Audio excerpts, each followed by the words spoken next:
Did you know that our souls are connected by fate? What do you know? I'm Yuno Hanaki, the one and only Oiran from Oiran. Welcome in, everybody. Happy Monday. Happy Onigashima Monday. Happy OniMon. There are officially 100 of these things. My goodness. We are close to having, the amount of the original Gen 1 Pokemon. Crazy to think about. That's gonna take a while, though. 50 more weeks. Ish. But happy 100th! We made it. Wow. Crazy. It was not consecutive. It was not as consistent as I would have liked it to be. But it is still OniMon nonetheless. Still OniMon nonetheless. I have to adjust my position. I'm not in my chair properly. There we go. There we go. Hi! Welcome in, welcome in! Almost 2 years streaming anniversary. No, dude! We're approaching the 3rd year, technically. But I didn't start OniMon until a little bit into my streaming career. I think it did start in, like, November? Probably. Somewhere in there. 100 rounds up, so congrats on 500. No, hold on. I don't think it rounds up that much. I don't think it rounds up that high. How long until we get to episode 100 of Oni-san? It depends. I think we're only at like 4 Oni-sans right now. Next week is Onimon 1. No! We're not starting over. We're not starting over again. At least I'm not planning to start over again. Personally. But yes, we are here. We did it. Cute. Do better. Josh Knowles, thank you for the $20 tip. Money for Oni. No question, just congratulations. 500 onion. Your streams brighten my day. Well, thank you. I don't know why you're congratulating me for 500 onions. Would this be the Voltorbs of Onimon? I suppose so. If Voltorb is number 100 in the listing of the original Kanto Pokemon, then yes. We don't overflow error until Onimon 255. Yeah, we got a while before we get to all that. We have a while before we get to all that. But it's okay. Anyways, we've made it. We're here. To think that it all started because management really wanted me to have a weekly Zatsu. Onimon got auto-corrected. That's fair. 500 onion it is then. But yeah, it all started because management wanted me to have a weekly Zatsu series, and so I came up with the idea of Onigashima Monday just being like a weekly free chat thing. And, they wanted it to have themes and topics. So for a long time, Onimon, always had a specific topic that I chose. It's not like I had, like, management-mandated topics that I had to pick. I was allowed to choose them, but they wanted them to stay on topic because they thought that if it was like themed and had a specific topic, it would entice more people to more people from like outside of the community, I guess, to come and listen to me yap about said thing. So that was like their reasoning behind it. I was like, okay, but there were a lot of times where I struggled to come up with a topic. And we also became known eventually to where even though it was supposed to have a topic, we usually only stayed on the topic for like 20 minutes tops. And then it was basically an hour 40 of me just talking about whatever and riffing with you guys. But it very quickly became like a staple of the Yuno Hanaki schedule. I pretty much never skip Onimon if I can help it. Obviously there were some circumstances where I had to. But for the most part, Onimon was one of the, if not the most consistent stream series that I did when I was corporate, and then even again when I was indie.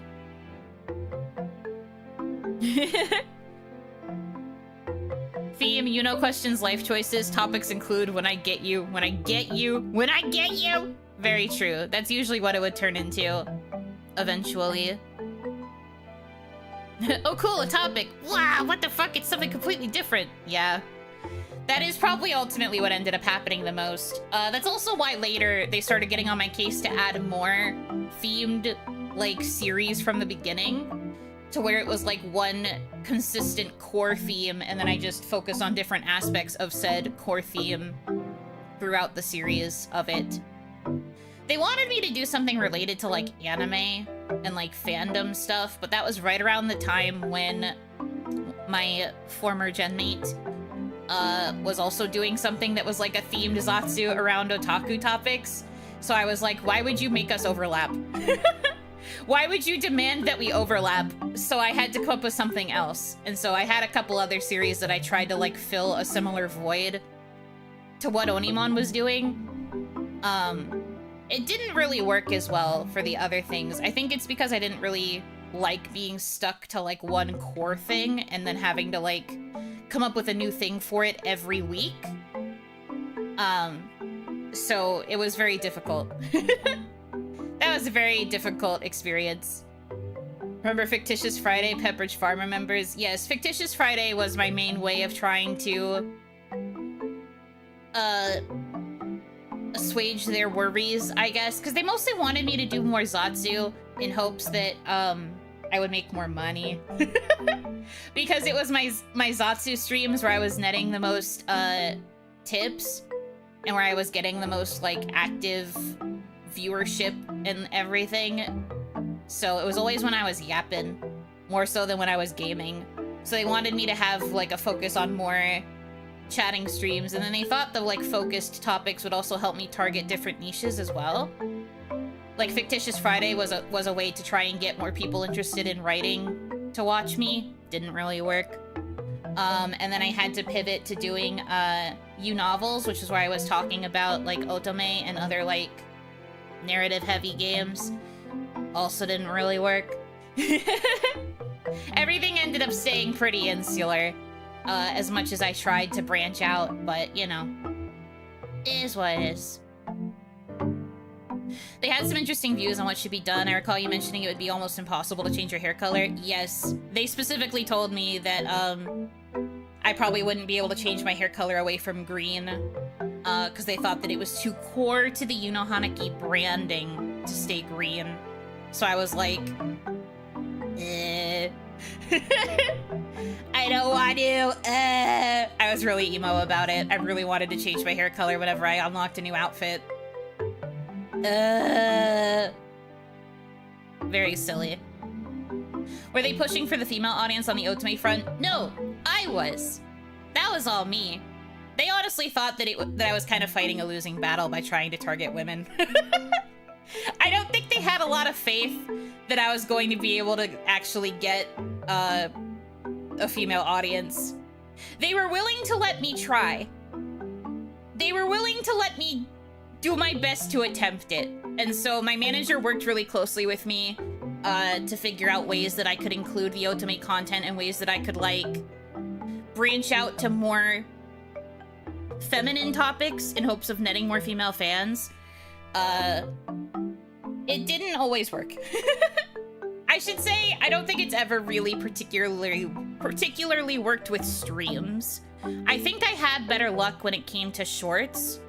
And I also had to fight with my manager a lot because he really thought that if I started multi-streaming to Twitch, I'd be more likely to get a female audience. And I was like, I don't really know what you mean by that.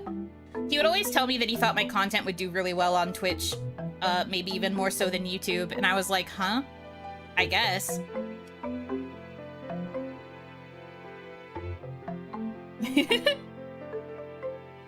But, like, we tried. We did our best. Because I really did want to, like, branch out and have a more diverse audience. I thought it was important for somebody in the company to try and branch out in that way. And I figured it might as well be me. It went how it went.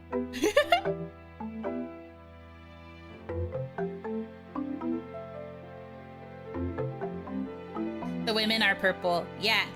The only woman that's here is the purple one. And then there's, like, one chatter who is a woman. Technically two. But I don't think the other one is here right now, and that's fine. Anyways. But yeah, so after a series of trials and tribulations and a couple years of non-stop yappenings, we have finally made it to OniMon 100. Crazy. From humble beginnings to still kind of humble existence currently to this day. But I still feel pretty proud of having 100 of them and being able to make it last as long as I have. I feel like OniMon is kind of a core part of the Yuno Hanaki content, even if it really is just a glorified multi-hour Zatsu about whatever. But I think it's still an accomplishment. Not every streamer is good at yappening. I think that I was okay at yappening in the beginning, but I definitely think I improved by leaps and bounds through forcing myself via OniMon. I think I got a lot better through forcing myself with OniMon, and I don't know, I feel pretty proud of that. I feel like I accomplished something pretty okay. You are a yapper supreme now? Thanks, bro. Thanks. I agree. I agree. I have a certain flavor of yapping. I think it's different from what other people who are known for yapping view it as. I think I am definitely more of the like cozy late night chat type of streamer versus the like chaotic yap yap yap yap, what I feel is more like daytime energy. I am the one that you like listen to while winding down and you're just like having a late night chat. And it gets really like existential and deep. I feel like that's kind of more my speed. But that's if I were to try and label myself specifically.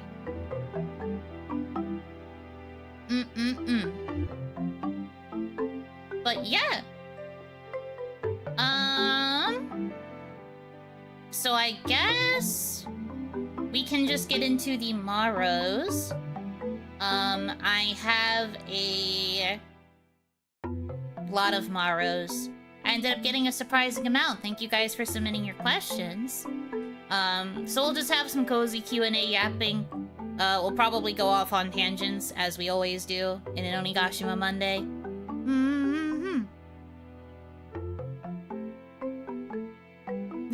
You know, Zatsus feel like chatting in a cafe in big comfy chairs. Aw, wait, that vibe's actually really cute. I like that. Thank you, thank you. I forgot to send one. It's okay. We might have time, depending on how quickly I get through these, to open the floor to any last-minute questions in chat. But I saved all of the Maros that I got prior to stream. I don't know if any more came in while I was on the waiting screen. No. Okay. So yeah, I have them all. I have them all. I will be answering them in no particular order. Because I just kind of save them in whatever order, and they save randomly because whenever you save the image on Marshmallow, it gets like assigned a random string of numbers and letters and like characters and stuff. So they're all in like a random order. I don't think it's chronological. So whatever we get is what we get. You feel me? So we'll just go ahead and answer them as we go. Yippee! It's been a long time since I've done like a Q&A type stream, and I actually really like doing Q&As and like talking about behind the scenes stuff and like, I don't know, this kind of random bullshit. There's just something about this style that I really, really like. So I am happy to be getting back to doing this kind of stream after a while. Hisashiburi. Okay, first question. So what are Oirans? Because I've gotten different results about what they're about. Also, boop. I'm going to ignore the boop because if I were to follow the canonization of boops ending stream automatically, this would mean that the stream is already over. So I'm going to ignore that part. As for the question, an Oiran is the highest level of courtesan. Cute. Do better. Thank you for the $20 tip, Conrad. Thank you, thank you. But yeah, it's the highest level of courtesan at, like a brothel. fucking whatever. I don't really mind just being honest about it. They're the highest level of courtesan at a brothel.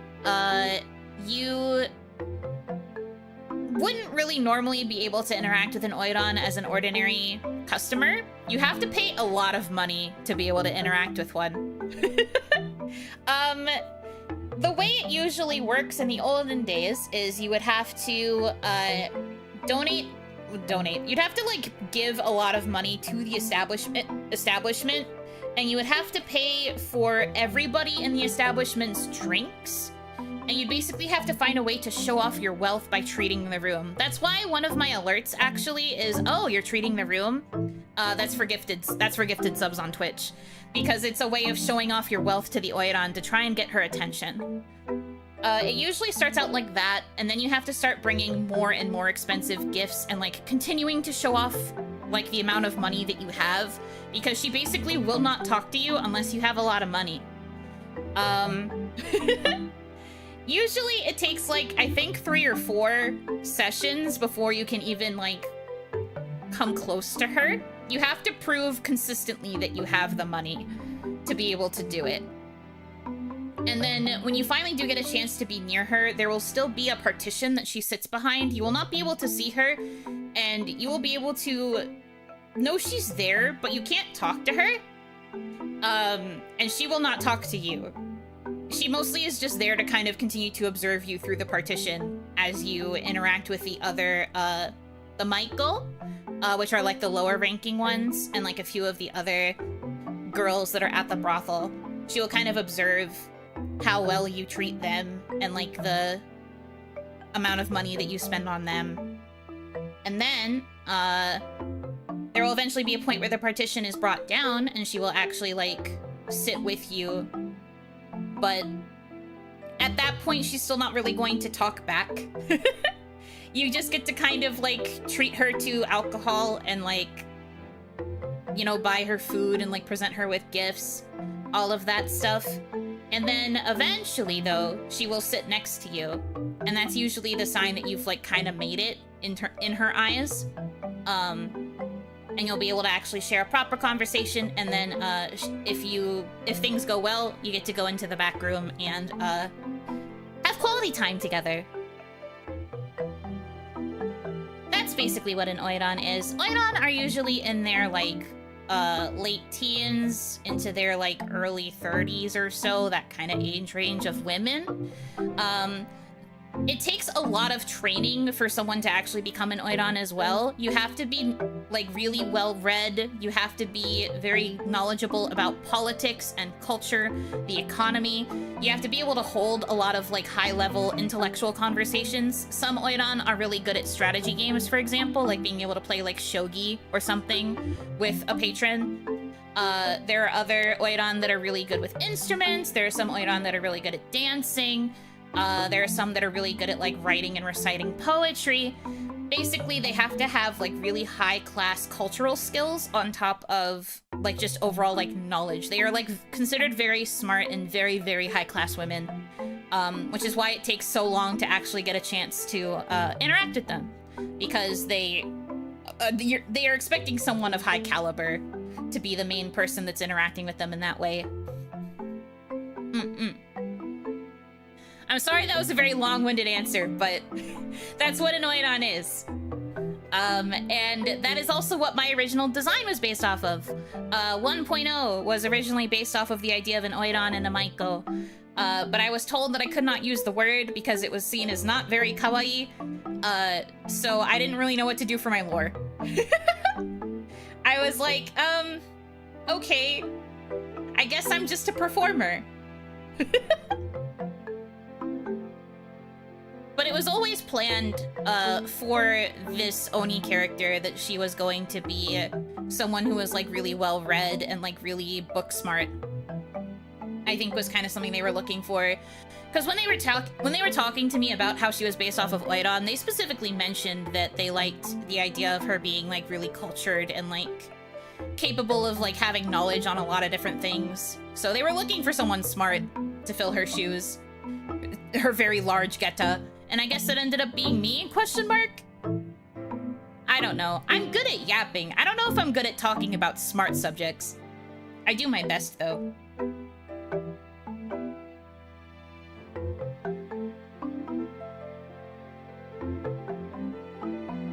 Kinda crazy that your design was an Oiran, but you can't actually say it. I've been saying! It was so odd to me. They were so, like, consistently explaining that she was an Oiran. Like, she's based off of an Oiran. Her headdress is an Oiran. Her kimono is very Oiran-like. Even the Geta, they were explaining that she had really tall Geta because Oiran are considered so high class and elegant that they wear the tall Geta because they don't have to really walk around and do work for themselves. Other people do the work for them. So that's why she has the tall shoes, because the implication is that she shouldn't have to walk anywhere. Because she's a rich, spoiled brat, basically. Not literally a spoiled brat. They basically are also working in servitude, but that's neither here nor there. Did they test your book smarts during the interview process? If you're talking about in my lore to become an Oiran, no. I just kind of proved it over the course of working at the brothel.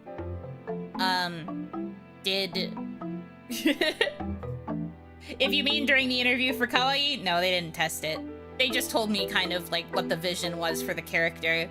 But then they told me that I could change it if I didn't like any of it.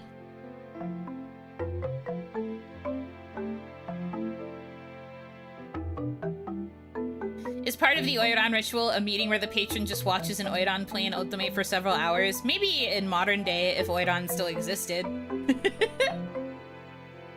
There are very few Oiran that still practice to this day. I believe there are only 4 or 5 active, actual Oiran in Japan. They're also quite old now. They are the only ones left. It's not very common.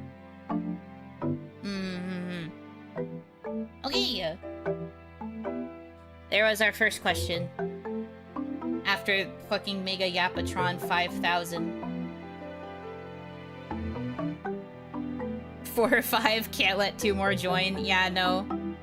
I actually don't think it's even possible for anyone to like start qualifying as an Oiran anymore.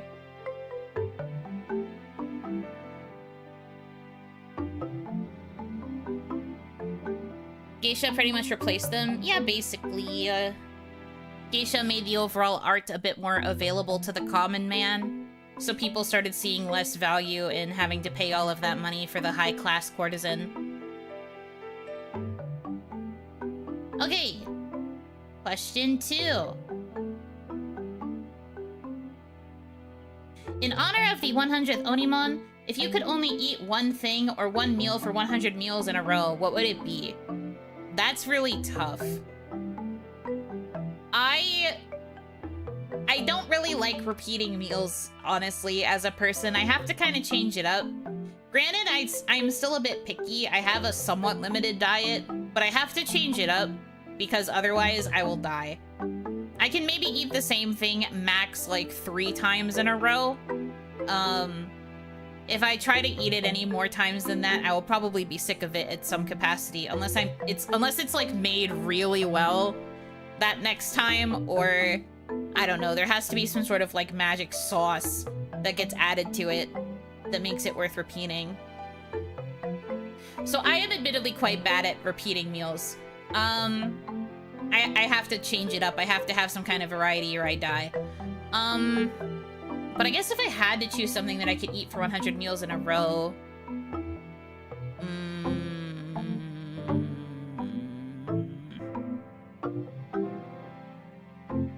Ice soup. Not ice soup! Eat your Setsubun beans. No, I would die!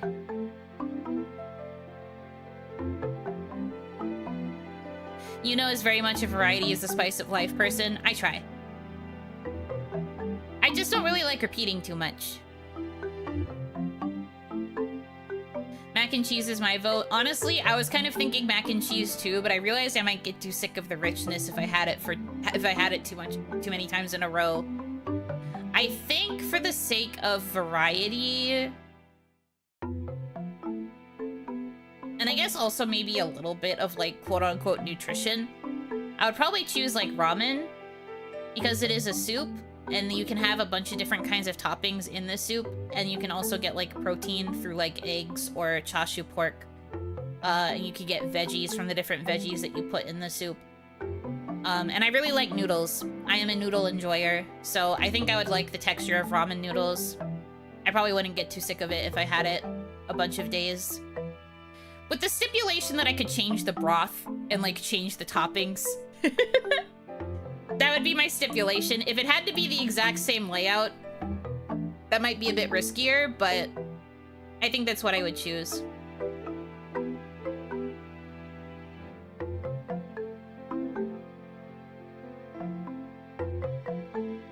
I'll probably pick rice since it kind of goes with anything. If you just say rice, though, that just means you only have the rice.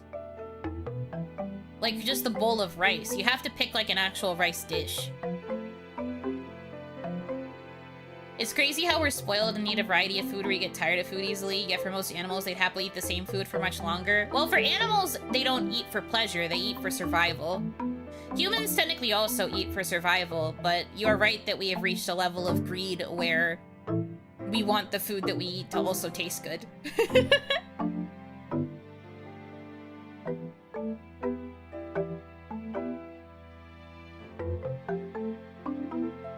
My cat eats to throw up. Well, that is specifically what your cat likes. Peanut butter on wheat, even better if the drink doesn't count, because milk versus purple grape juice versus tea is a very different flavor. True. So I guess you're saying peanut butter on wheat bread, toasted or untoasted? Because if either way though, you sound like Onimama. Onimama was always the same. She could eat a peanut butter sandwich or peanut butter toast every single day and never get tired of it. And she honestly did. I had to make her toast like almost every day. She loved peanut butter toast. Untoasted wide pan bread. Fair enough. Understandable. What does peanut butter taste like, honestly? Salty? Rich? Buttery? And then like a little bit of a savory aftertaste.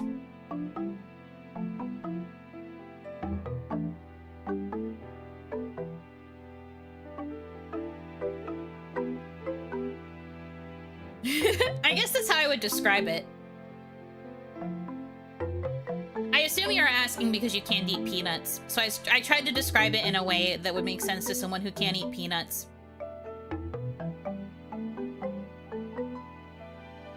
Animals can't eat for pleasure, they just lack the means to do it consistently. Yeah, I suppose that's true. I suppose that's true.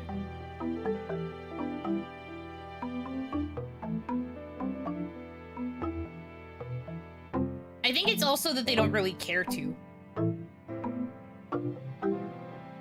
For someone who can't eat peanuts, it probably tastes like your throat closing up. Stop.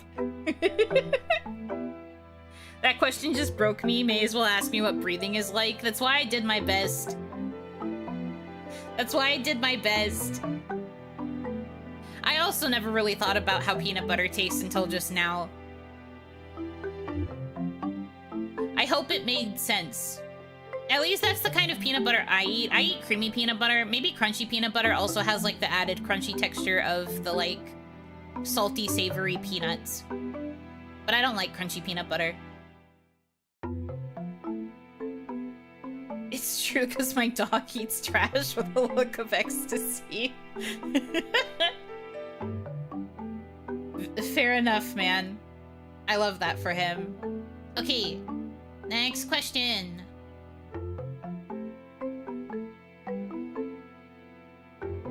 Was there a segment or stream that you introduced in PK that you would want to try to bring back? Oh, we're going back to what we were talking about for a little bit before. So in terms of stuff besides OniMon, I had Fictitious Friday, I had You Notebook, I had You Novels. Did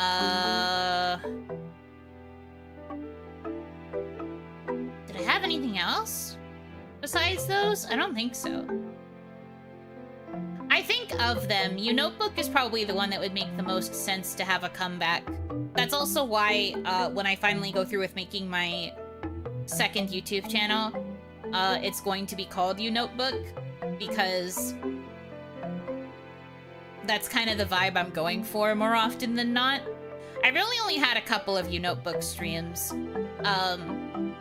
By that I mean like maybe 2. And I did really like the concept of it. It's just that it was really hard to execute properly, like in practice. It was a really cool idea in theory. Terrible idea in practice because it took me so long to beat a lot of the long story games that I had been playing that by the time I finished them and would have had to go do a Notebook, I would have had to like rewatch my playthrough in order to make sure I didn't miss anything. So it wasn't really the best format for being a long form game streamer. So I think if I were to bring something back from that era, it would probably be Notebook, and I would have to like totally change the prerequisite and like the plan for it so that I could make something that a little more condensable and something less stream reliant, because I don't necessarily want to play 27 parts of a game and then have to go back and watch all 27 parts in VODs in order to take notes. Notebook could probably be those edited videos. Yeah, exactly. That's why the channel's gonna be called Notebook, like I said. Exactly. So that's probably how it would come back. So it wouldn't come back as a stream series. It would come back as actual edited videos where I'm like offering my thoughts on something. It doesn't even have to just be games. It could be shows that I like, it could be anime, it could be books, manga, whatever. Plays for 4 hours, spends another 2 making notes for later. Literally, my streams would be so boring because you'd literally have to watch me pause to take notes on the things that happened so that I could remember them when it came time to write my scripts. My streams would become just like 10 hours long by nature of me having to stop to take notes and articulate my thoughts.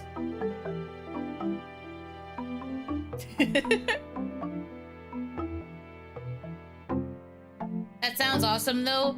I mean, in theory, but that also sounds boring as fuck. I really have to try harder to make my streams more interesting.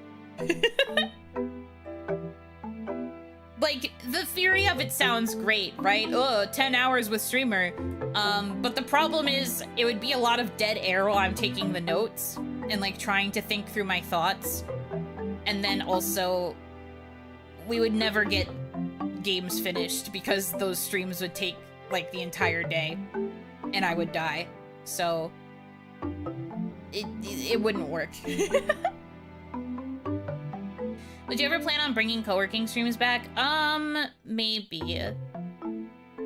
Unfortunately, those are also kind of not the most interesting streams. So there's kind of a reason why I haven't really done them that much. I like the idea of being like a studying and co-working creator, but those kinds of streams aren't always engaging. A lot of the problem with co-working too is that the majority of people in chat make it a goal to just get my attention and get me to like be distracted from my work because they'd rather me be paying attention to them, and I totally get it.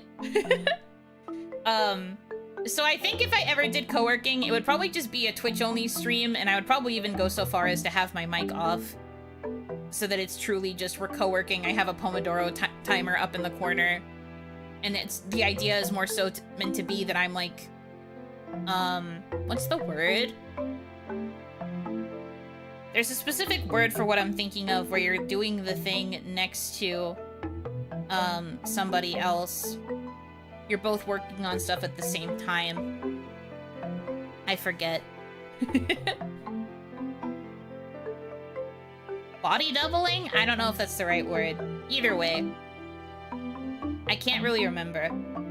But it would be something more like that, and it would probably be something that I would only stick to doing on, like, Twitch or something.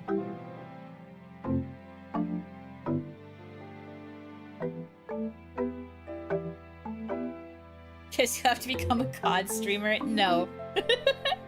I'm going to find ways to make the things that I like interesting, I'm not going to ever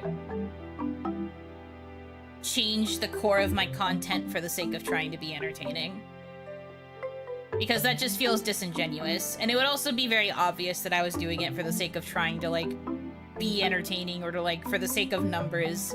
And that doesn't feel very genuine, in my opinion. I'd rather just do the stuff that I like and try to elevate that versus turning myself into something that I'm not. Just because I want to be more clippable or whatever, you know? I'm thinking through it, like, very seriously. Because I'm starting to really feel like, as much as I like the streams that I've done, this isn't me hating on my stream content. I just think that there's ways that I could elevate it to make it better, more interesting, more engaging. And there's certain things that have to be cut out in order to accomplish that. But yeah, for right now, probably no co-working in the immediate future, but if I can think of ways for it to be a little more engaging, maybe. But it would still probably just end up being Twitch only and very low key, very low stakes. Thanks for asking, though.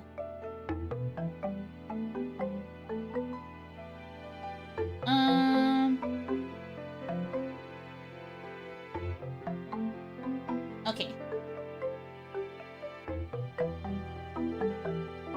Next one. Hi, Yuno. Hi. So besides your not safe for work art hashtag, do you visit any other VTubers not safe for work hashtags? Any you would like to share with the class? No. I do not visit any other VTubers not safe for work hashtag. That is between them and God, and also their audience. I am of the belief that, at least when it comes to my not safe for work content, I don't mind engaging with it because I see Yuno more as a character than as myself. I'm not looking at myself, I'm not looking at art of Yuno and being like, wow, I'm so sexy. I don't really feel that way. I'm just like, wow, Yuno looks really hot.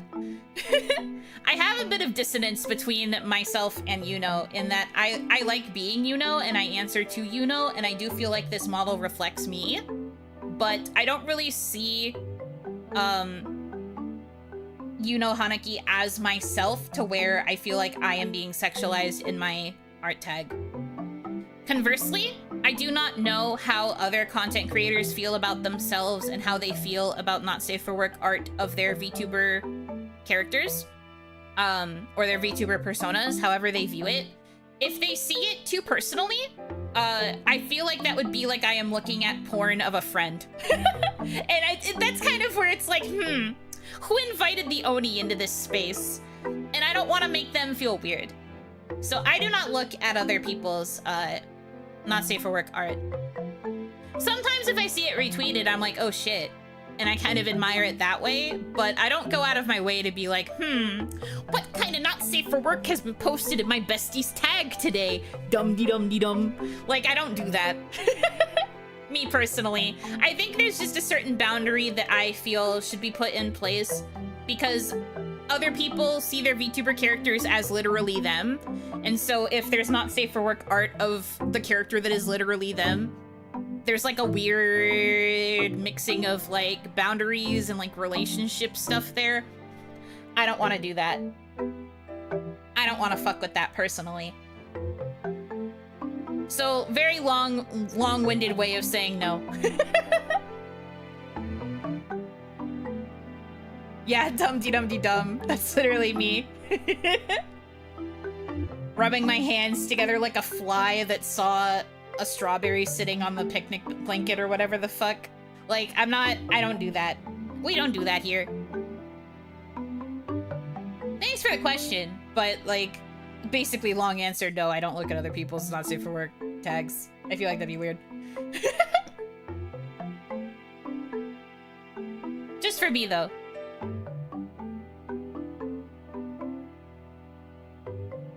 It's very person to person. Some people are like, I want all my friends to see this crazy art, and some it's like them and fans only. Yeah, It's like a thing between a creator and their fans, and then also how the creator views themselves and their VTuber. I don't want to, like, cause weird, like, blurring lines and stuff. I find that kind of thing not really my place, so I don't worry about it.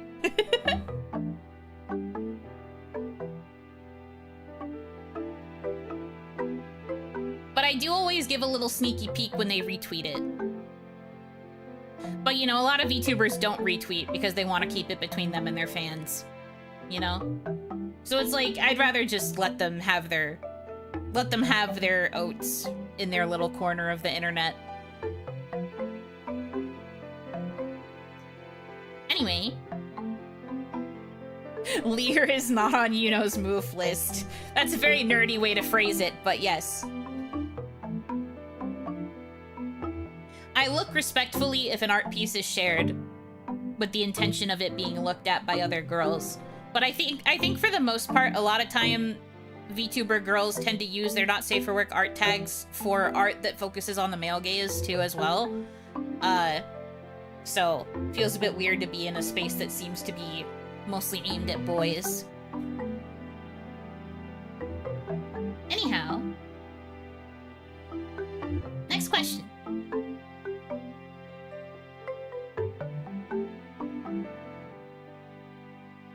So you don't accidentally click on a not safe for work hashtag and accidentally scroll. If I accidentally click on a not safe for work hashtag, I do this interesting thing where I close the window.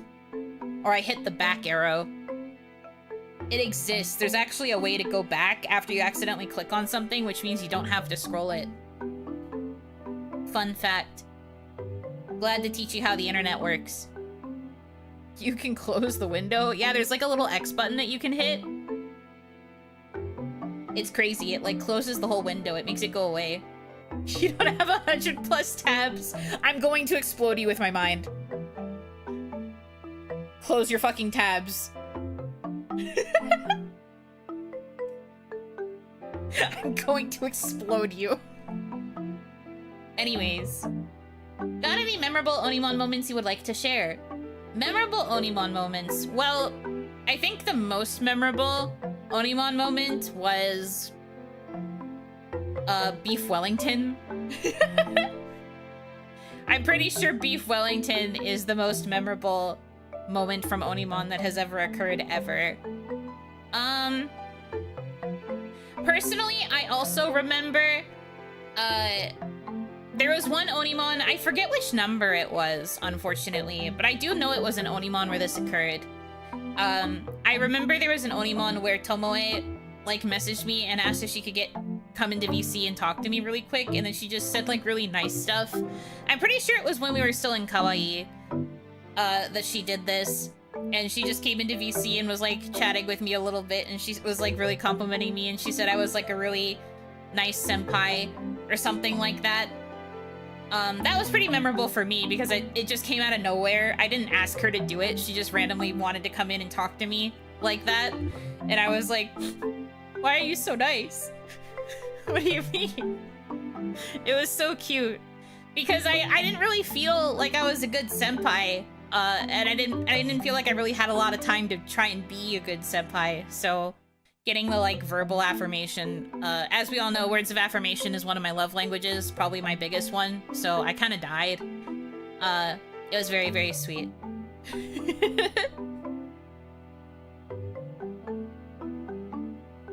So that one was pretty memorable for me, personally.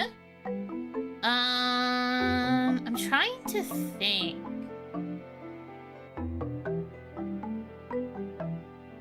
Other memorable OniMon moments.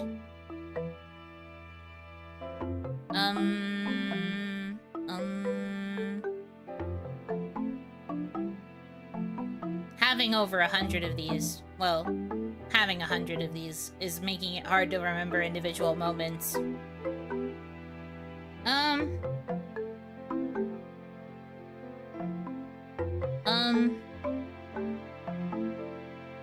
I feel like Beef Wellington has overwritten a lot of our memory. Like I said, it's probably the most memorable Onigashima Monday moment that has ever existed.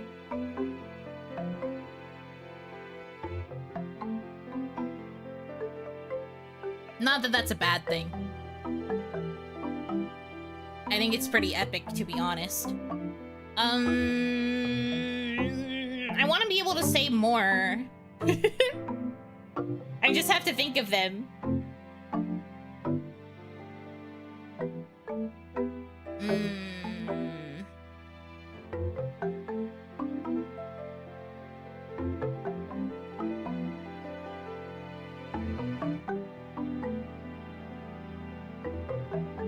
I mean, OniMon has also fallen on a couple of holidays, right? Like the first year, OniMon fell on both Christmas and New Year's, so we ended up celebrating Christmas and New Year's via OniMon, which was fun. Those ended up being really long streams too. It was 8 hours for Christmas and 12 hours for OniMon. Or for OniMon, for New Year's. I can't fucking talk, help me. So those were fun streams. I like the ones where they fall on holidays, because it makes it a bit easier to plan something specific. I was gonna say when you found out Clefairy's Japanese name, but that was Fictitious Friday. Yeah, that was Fictitious Friday. But that was also a very good moment. Me crying over pee-pee. Typical Yuno Hanaki things. Typical Yuno Hanaki things.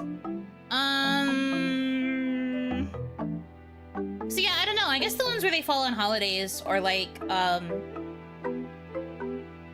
quite enjoyed when Yuno had to dub over Kaya. Oh yeah, that was a more recent OniMon, but that was a pretty fun one. Me trying to keep up with her alerts, but I'm seeing them on a delay.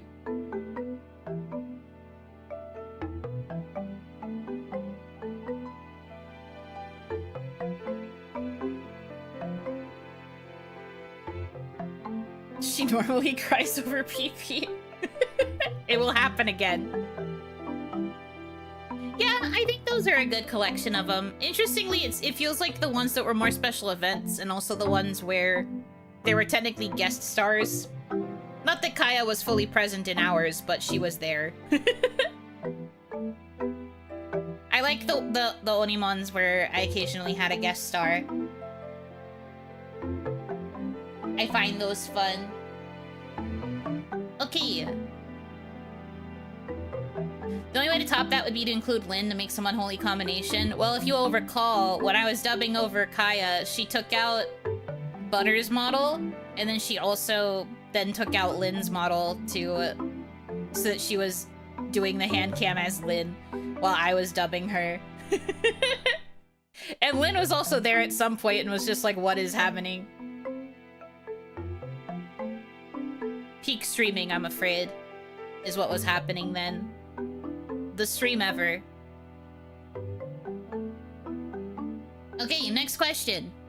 Have you ever performed in a concert, or would you ever consider it? So, I'm going to interpret this as being concert at a convention, because I have been in a few concerts that were YouTube only, like for people's birthdays or for like those kinds of special events. That's going to be how I choose to interpret this question, because I think that's what you mean. And the answer is no, I have never been in a concert that was held at a con. I've never been really invited to a con besides the cons that I went to in Kawaii. I've never gotten a chance to do any other meet and greets. I've never gotten a chance to do any panels. Never gotten a chance to be part of any concerts. Conventions have either ghosted me or just haven't had the applications be open for me, so haven't really gotten that opportunity. But would I ever consider it? Yes, obviously. Yes, obviously. I see how much fun everybody has getting to do all of the events they get to do. Because it feels like everybody else gets a chance to do it and I don't. Not for lack of trying, mind you. It just feels like I'm not really on the radar for that kind of stuff. Which I guess is a skill issue on my part. But I obviously would love to get a chance to do it if an opportunity ever arose. I'm always very envious of the people who get to be part of, like, really big, exciting concert events that are held at cons, or like getting to host a panel. Even just meet and greets. I've missed getting the chance to be part of like meet and greets. There was probably like one time where I might have had a chance to, I think I can say this.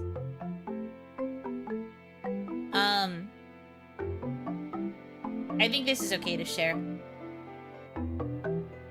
So, in Kawaii, there was a time where some of the talents went to a convention, right? A pretty popular VTuber convention. And there was a panel that Kawaii got to hold at said popular VTuber convention. And I had actively told management that I was really hoping to get to do more MC work and hosting. And one of my goals was to like host a panel or to like host an event at like a convention or a concert or a whatever, because I really like the idea of doing MC work. I feel like I have my head on straight when it comes to like reading from ad copy and like keeping the flow going for events and things like that. And the reason that this particular panel bothered me was because it was the other two that got chosen to do it, and I was the one left out. Now granted, there were other people, of course, that were being left out. I shouldn't be acting like I was the only one getting left out and that it was like the worst thing ever because it was me specifically. But like, I remember reading management's reasoning for why they chose her to be the host, and I was kind of sitting there like, so I'm not that. And the only reason that I thought that I think this is okay to share too is because when she was told that she got the opportunity and not me, she was actually more mad on my behalf and almost rejected it because she thought that I should have it instead. And I was like, no, you've been chosen for this. You should take it. Everyone equally deserves opportunities to do cool stuff, right? I'm not gonna sit here and be like, it should have been me! I wanted her to have it because management felt like she deserved it. But I won't lie, it did sting. I did cry that night. I had so few verbalized desires when it came to being a talent. I was willing to let management do whatever to me in order to make me successful. One of the like 3 things I ever voiced was wanting to be an MC for a panel or for like some kind of big event that we had. And the fact that it was at such a huge convention and that it was the other 2 that got to be part of this thing at the huge convention and not me, I did take it a little personally when I cried.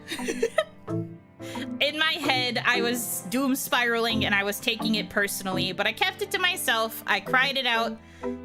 I continued to be happy for my gen mates because they do deserve good things. That's probably the closest I will ever get to getting to do something like that. Because in my heart of hearts, I know I probably wouldn't really get a chance to do like that again unless I was corporate. So the time has passed for me. I don't really have big dreams anymore when it comes to this kind of stuff. It would be nice. It's not like I'm not gonna ever try, but I am very much writing myself out of that narrative because I just feel like it's not gonna happen. Because the one time where you would think it would, it didn't. So that has now taught my brain that it's just never gonna happen.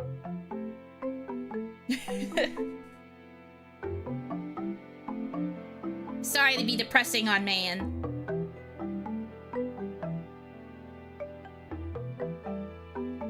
But there's no ill will from me towards the girls who got to go, and there's no ill will from me towards management, even if it was frustrating. I was very frustrated in the moment, and I felt like I wasn't good enough. I still feel that way, but I never really took it to be like a personal like failing of management or a personal failing of anybody else, you know? It was just like how it turned out. And they did specifically say too that there were going to be other events that Kawaii was going to go to where everybody else was going to get a chance to shine and like do different stuff. Which is probably why they had me do the MC portion at the Europe con. But the problem with that is that it wasn't really publicized anywhere, so it was just something that went into a void. If you got to see that convention in Europe, that's like the one thing I got to do. And I felt pretty proud of what I wrote. I feel like I delivered it pretty nicely.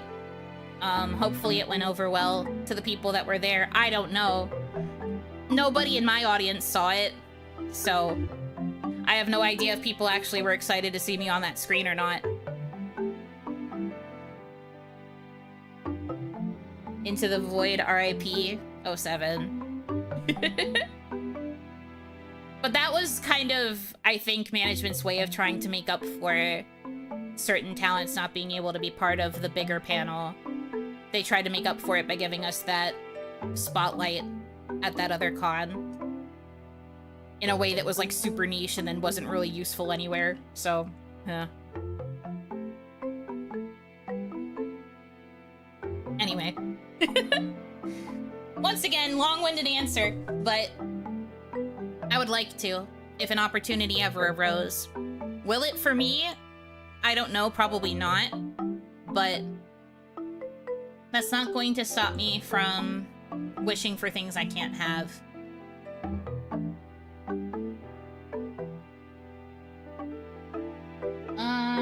Which one was this? Okay. This one's a long one. Unless it comes in really tiny.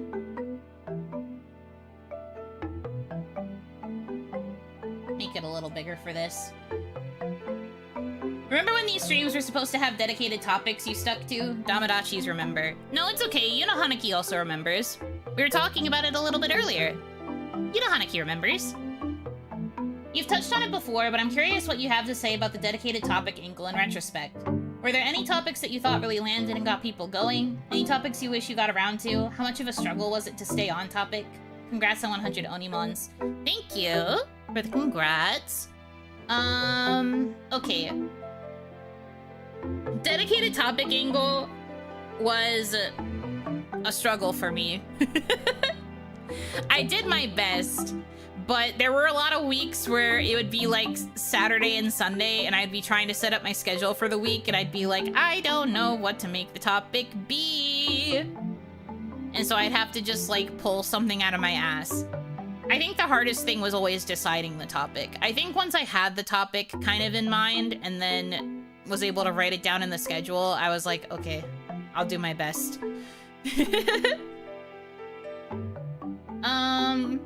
Were there any topics that you thought really landed and got people going? The hypnosis stream. People were really excited about the hypnosis stream. I can't imagine why. But I know that one got a lot of attention. I know the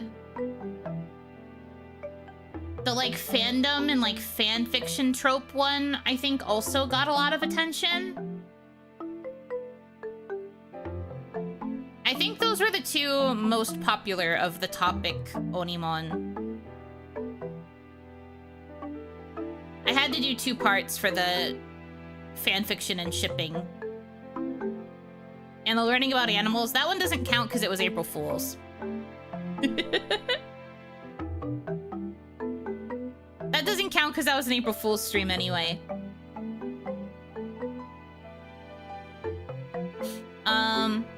But I think those were the ones that, like, I organically chose that really got people going, so to speak. Like, people were really engaged with those particular topics.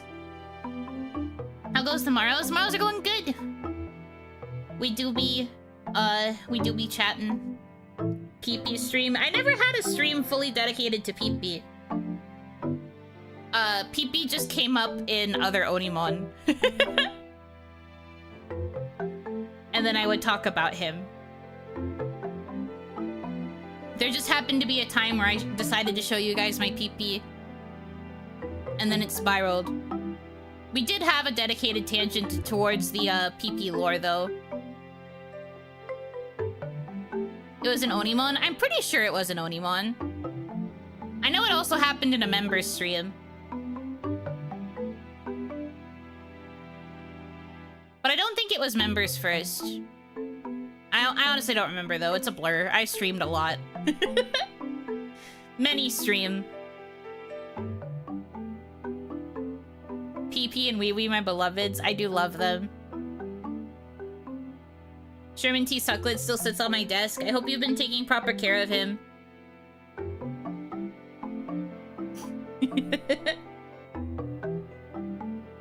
Any topics you wish you got around to is an interesting one.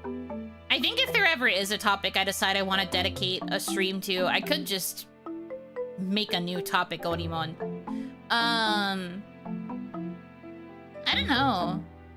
I think it might have been interesting to eventually do an OniMon that was purely dedicated to, like, my views on content creation, maybe, just because I like yapping about that kind of stuff.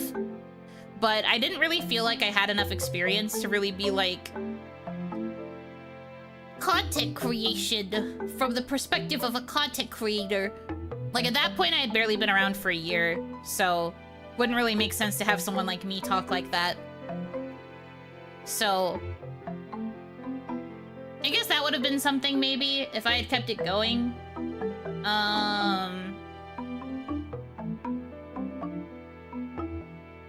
There's probably, like, other things I could have yapped about, like...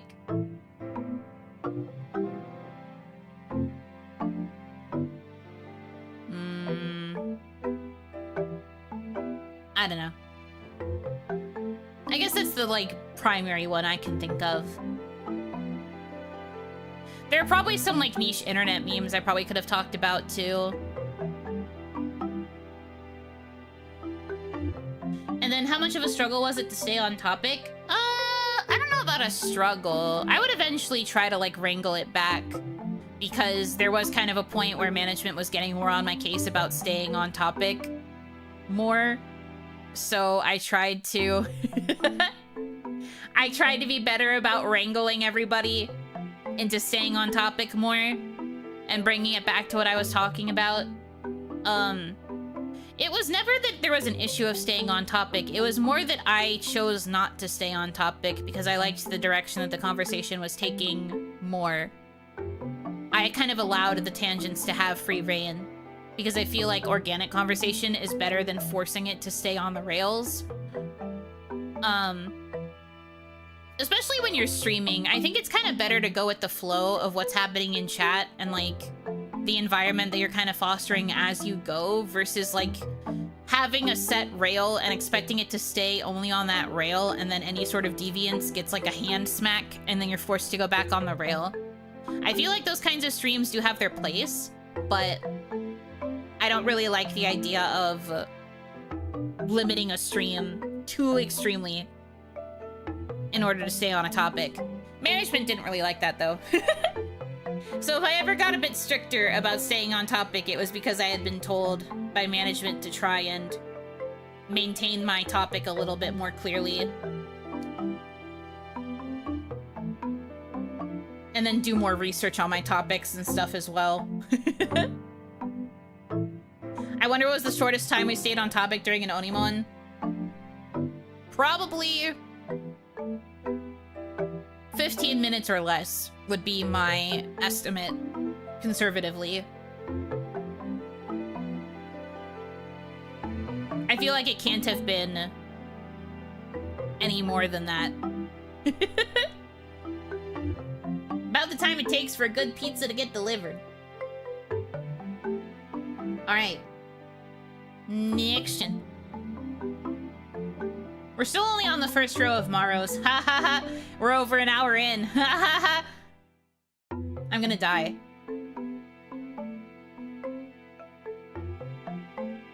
Besides Japan, what would be a dream vacation destination for you? What would you like to do or see there? I have always wanted to go to Ireland. Is that a crazy random pull? Maybe so. But I've always wanted to go to Ireland. I am very fascinated by fae and like fairy culture, and fairy culture is very big in Ireland, so I kind of always wanted to go see like actual fairy circles. And I wanted to explore a lot of like the more like folklore type places. It also just looks like a very pretty country to go to. So my core top 3 destinations I've always wanted to go to if I could ever travel internationally was Japan, Ireland, and Italy. Italy is for food. I want to go on a food tour of Italy so fucking bad. Please let me in. I would go to Italy purely to go on a food tour. I want to eat so much. Ireland is because I like folklore, and I want to be able to learn about more of the folklore. I think it'd also be fun to go to an Irish pub at least once. And then, you know, Japan is where every weeb wants to go. Yeah.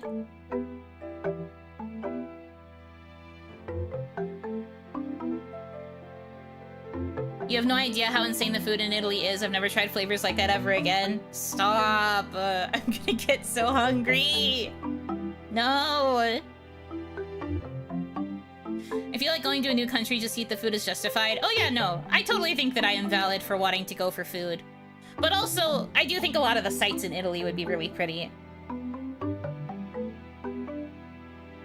Like, you know, the balcony from Romeo and Juliet. There's some, like, other fun, like, notable places that would be cool to go to, because I like literature. Very scenic, places, too, like, a lot of different nature. I want to go to Florence and see a lot of the, like, art, like, the more artsy side of Italy. Those have always been my top 3.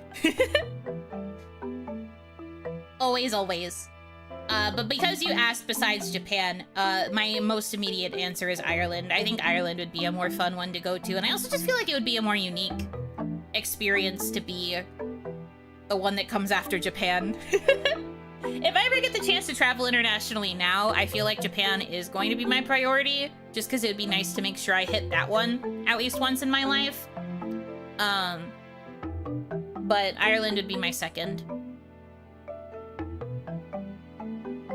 I truly believe if you're already going into any place in Europe, you might as well full send it and do a lot of Europe. That's fair. If you have enough money to go to Europe, you should just try to take advantage of the fact that everything is close together and see as much of it as you can. There was actually a time in college, the creative writing program that I was in had a study abroad program where you could do a summer in Prague. And part of doing the summer in Prague is that you could, like, travel to a lot of places in your downtime. Because you had, like, a couple lectures you had to go to, and, like, a few, like, specific events and, like, quote-unquote field trips. But for the most part, you had a lot of free spirit when it came to your free time. So I know a lot of people who would use going to Prague as an excuse to explore, like, more of Europe that way. Because Prague is in a pretty good location for, like, traveling out via train to see other spots. Kinda wish I had done that.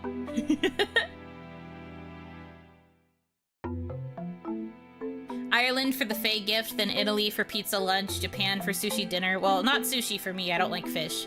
Then back to Ireland before midnight because you don't cheat the Fae. Yeah. Honestly, that would be pretty peak. But it would also be crazy. Anyway, that's the dream. I don't think I'm ever going to be in a position where I can travel internationally for the foreseeable future, but those are the top destinations. Top destinations for Yuno Hanaki.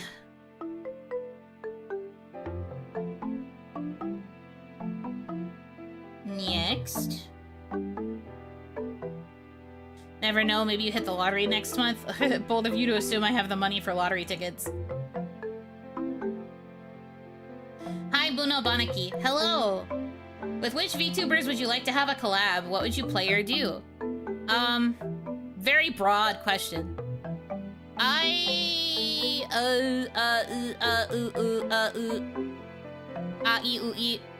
don't know, man.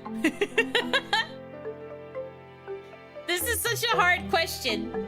I really want to be able to connect with people. One of my biggest goals as VTuber, literally my name, is because I want to be VTuber that connects with people. I want to be part of more collabs. I'm shy, so I'm not really good at organizing collabs. I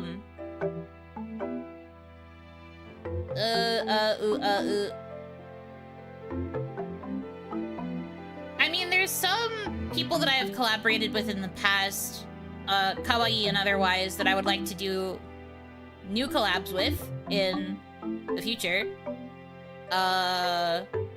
Especially because I've noticed, if you ever check my playlists, I do have a lot of playlists that organize a lot of the streams that I do, as well as streams that I'm on other channels. A good number of the streams that I had been on, collab-wise, in terms of like one-on-one collabs, have been privated or had to be removed for XYZ reason. So I think it would be nice to have new collabs to kind of make up for the fact that those had to be deleted off the internet. The fact that those had to be freaking sent away into the void. So I think it would be nice to make up for those. So in terms of like specific VTubers, I guess it would be to make up for those deleted collabs, and then also, maybe some more new ones. There's people that I've really wanted to collab with for a long time, but I'm just really bad at figuring out what to do for a collab because I'm not much of a gamer. Most of the games that I like to play are solo, so whenever it comes to collabs, most people assume game, and I never know what to suggest for game because I don't know many games. So, doesn't really work for me. I'm more of a wants to collab by yapping. So I have to figure out ways to get people to yap with me more. So I guess with which VTubers? Yes. As many as possible VTubers. And then, what would we play or do? Probably mostly Zatsu stuff. If I could help it. More variety type content than gaming.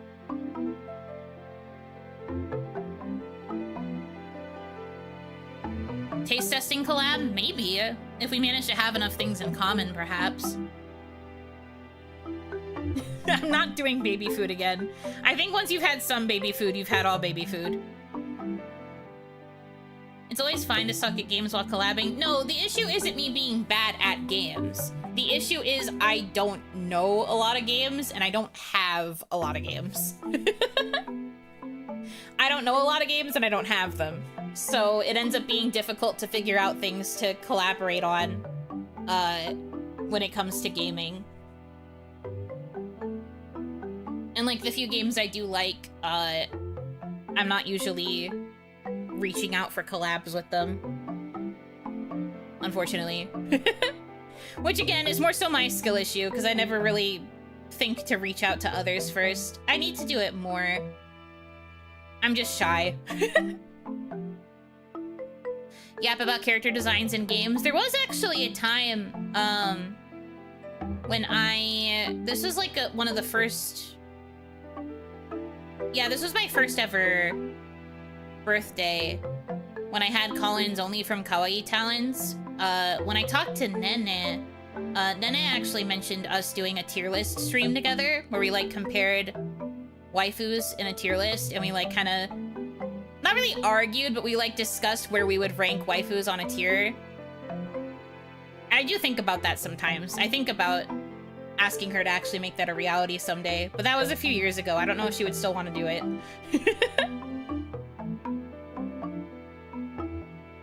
Your visual novel collabs with Hitomi were fun. Something like that is feasible. Oh yeah, for sure. Things like that are probably more feasible if I know more people who want to like read out stuff with me. Not everybody is into voice acting. Luckily, Hitomi just has the exact same interests as me, so it's pretty easy to rope her into stuff. So that could be an option.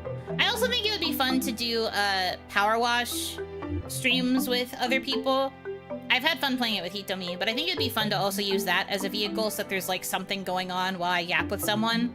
I think there's a couple like video series or like mini like video podcast series that are like that as well, where they just do power wash and then they yap while they're power washing. I think that would be fun in case I really need something to occupy people's brains, in case they really need something to do while we yap.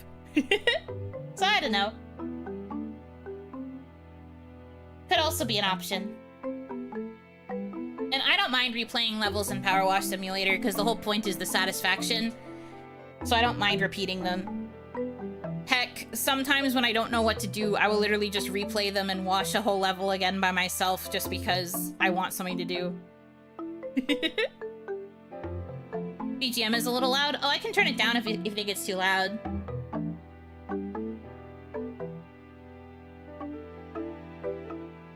I don't mind at all. Hopefully that's better. There is a DLC. Well, I already played the Adventure Time one. The Star Wars one has been confirmed, but I don't think it's out yet.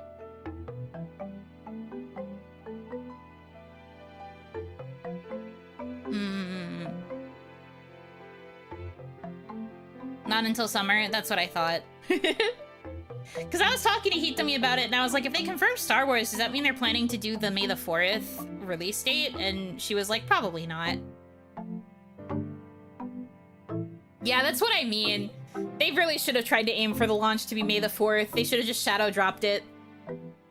I think that would have been sick, but, you know, limitations and all that. Makes sense they have to delay it a little longer. Have you done the Shrek one? The Shrek one is from the first game, right? I actually have not played the first Power Wash Simulator at all. I've only ever played 2. And I really like 2. I've thought about going back to play 1. But I really like the quality of life in 2. I feel like if I go back to 1, I might be grumpy. I might be grumpy by what's changed.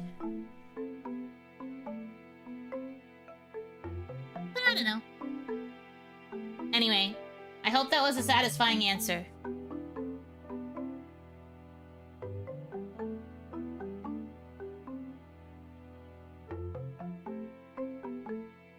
It's May the 4th, happy Star Trek Day. Yeah, it's May.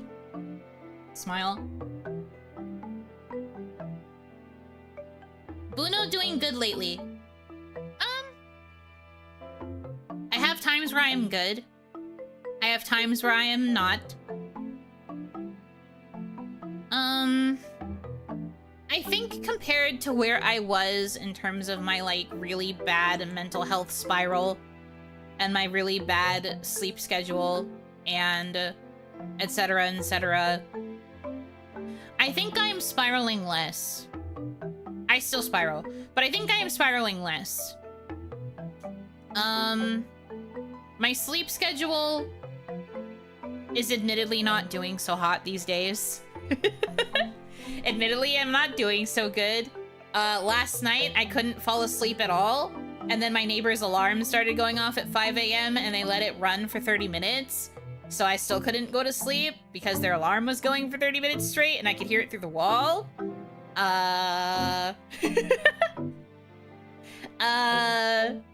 So I didn't really sleep more than like an hour because my alarm went off at 7 and then I was awake. So, yup, that was, my experience. And then, I was awake for a few more hours. I went to take a nap at noon and I kind of slept on and off for most of the afternoon today to make up for my lack of sleep. So, my sleep schedule's a little borked right now, because I have a feeling I am now going to be staying up through the night. So in terms of my sleep schedule, honestly hasn't been doing that much better.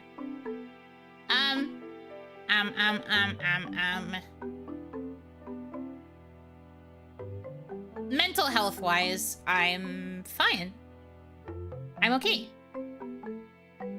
I think that it's better than it has been. Which is why I'm basically off of my hiatus now. I feel like I have a clearer direction of what I want to do with my content and like kind of where I see myself going with my content. It's just a matter of getting myself there, and I have been forcing myself to really lock in and teach myself skills to get better and other things like that. I'm doing my best, and I guess right now it's good enough to where I feel okay, but I don't know. Things are still kind of scary, and there's a lot that I want to try and accomplish that I don't know if I can. And there's some things that are like looming over me that I feel like are really stressful, like debt. The amount I owe in taxes is really bad. But I'm just trying to take it one day at a time and push through to the best of my ability. And, I don't know, take it one day at a time, because that's all I can do. The only way that I could possibly cure my debt would be if I were to do another Unathon, but I'm not in any position to do that. Mentally, physically, content-wise, because I'm not fucking ready for that. I have to finish more of the rewards from the first one. I just can't... I can't do it feasibly. It wouldn't be right, so I'm avoiding it.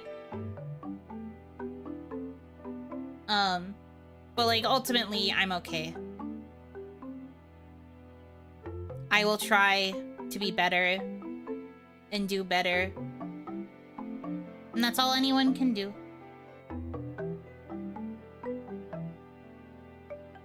We're through the first row, let's go! There's 4 rows, by the way.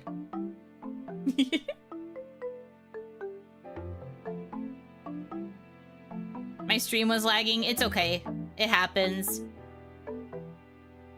It's the downside of me having the DVR on, is that if you desync, you kind of don't realize unless you actively look. But the last time I took it away, people got really mad at me, so I have to leave it on, I guess. Next question. Since having pets on stream in Twitch is allowed, can you put us in a cage in the corner, pretty please?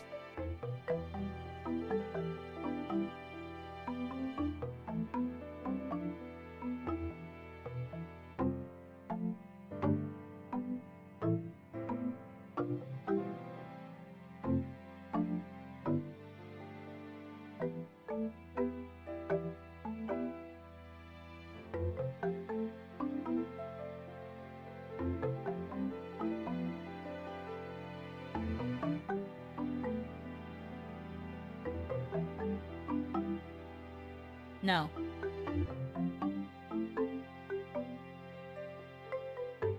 Next question.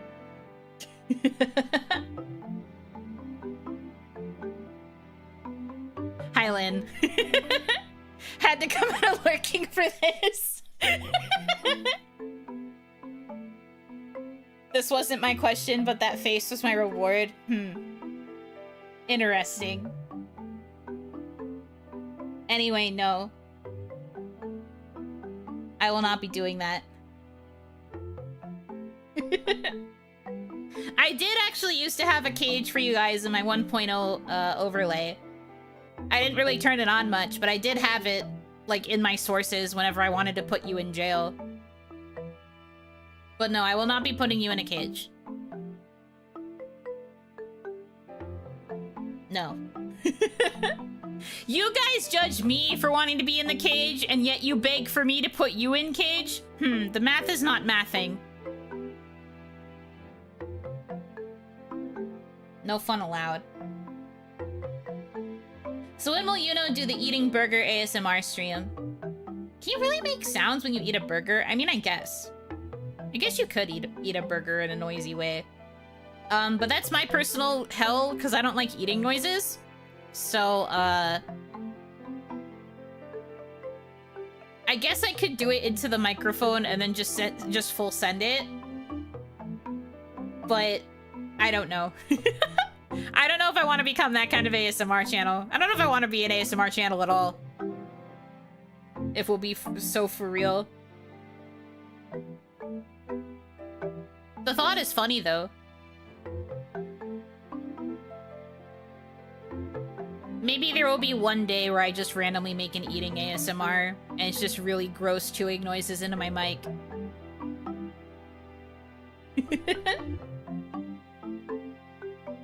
Maybe someday.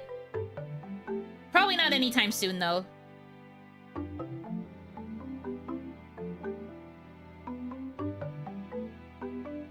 Next question. Have you ever gone to the beach? Let's go to the beach.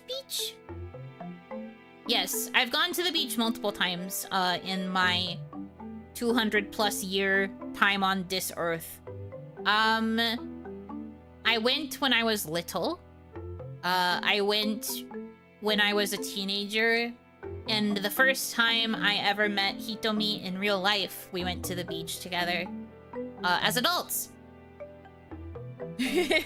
So I've been a few times. I like the beach. I really like the ocean. I love ocean waves. I really like warm beach vibes. I like to get tan. I tan very well. I tan very nicely. I like to wear swimsuits. I like to swim. I love swimming in the ocean. I love swimming in pools. I like taking walks on the beach at night. I like taking walks on the beach at sunrise. Yeah, I like the beach. I haven't gone in a while, though. The last time was literally when I met up with Hitomi, and that was like years ago. So I haven't gone in quite some time. I miss the beach. I like the beach. It's nice. What does the son of a beach feel like? Ha ha ha ha. You're very funny. It hurts. One could say it's a pain in the ass. She literally likes long walks on the beach. Except actually, yeah. I do really like walking on the beach. I like the beach. It's nice. I like to read books on lounge chairs on the beach and listen to the sound of the waves. I like, just the vibes of being at a beach.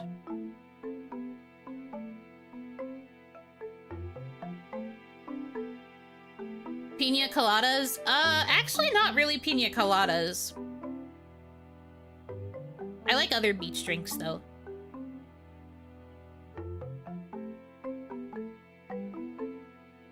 I thought you meant the books were about lounge chairs. No. I read books while laying on a lounge chair.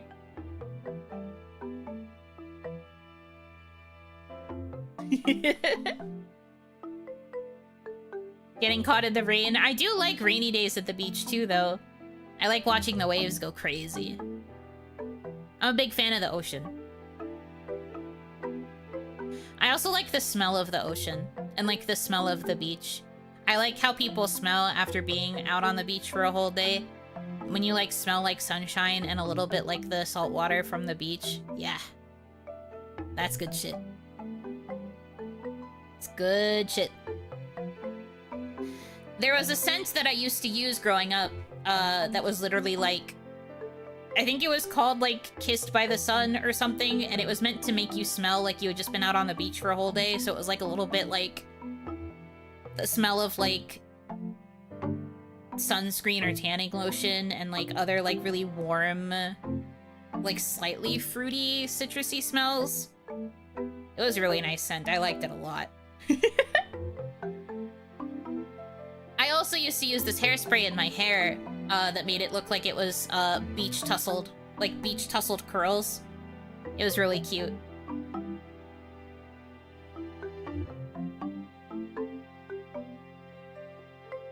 Yuno always reaffirming that she is a knower and a haver of correct opinions. Yeah.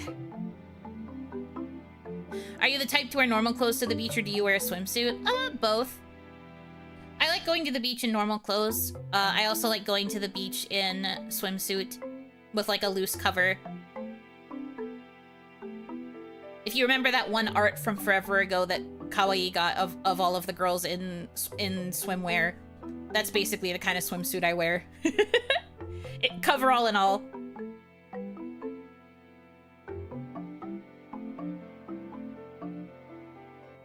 Yuno wants her man smelling of sea salt and sand and her woman smelling of sea salt, suntan lotion, and ocean spray. How did you know?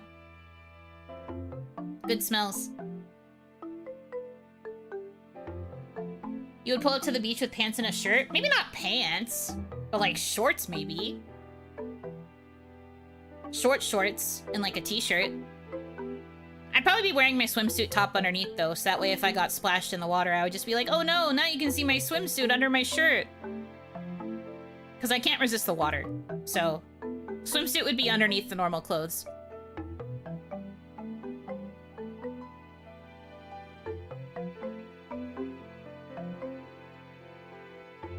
But probably not pants unless it was like really cold. Like if I was going during the evening when the sun had already set. Oh, thank you for the posture check. I actually just adjusted my posture before you redeemed that, and I'm sitting kind of straight now. Thank you.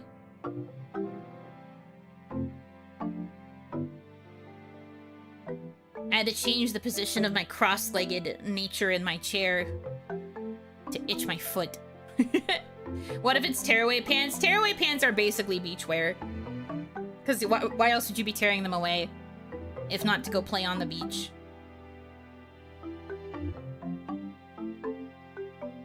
Let's go to the beach. Nicki Minaj. Anyways.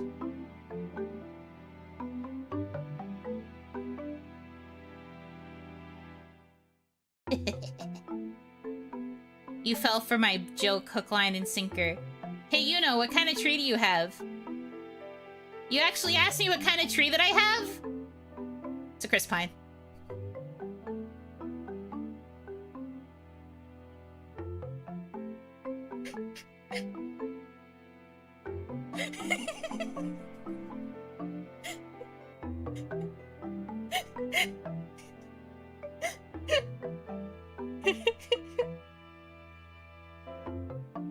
I'm going home. It was nice seeing you. I hope you had fun.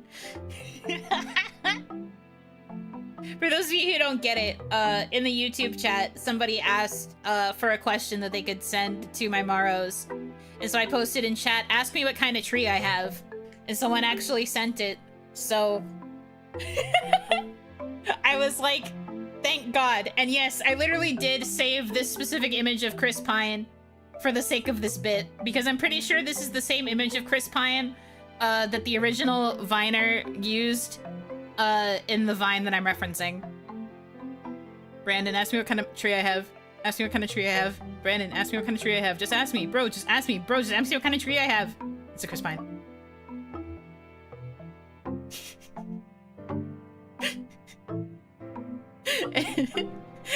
He like whips the camera around to show that he's got a picture of Chris Pine on the Christmas tree. And you know, Christmas trees are evergreen trees, which are also called pine trees.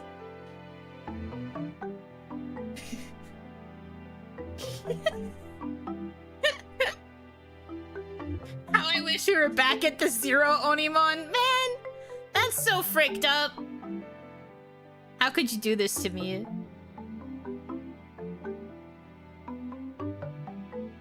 Anyway, thank you for indulging me by asking what kind of tree I have. It's Chris Pine. Good bit, everybody. Thank you. Good bit, everybody. Good job, me specifically. Okay. Next. Name 3 other tattoos you would like to see on your model. Oh, that's tough. Okay, well, we already have wife, who is on the thigh.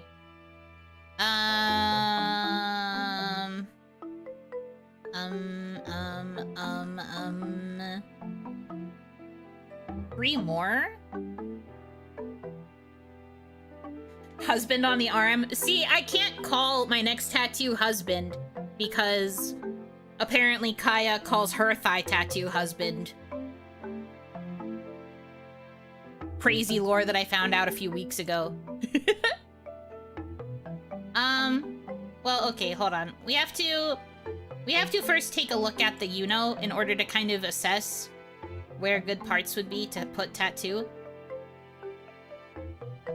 We have to assess the Yuno first. Okay.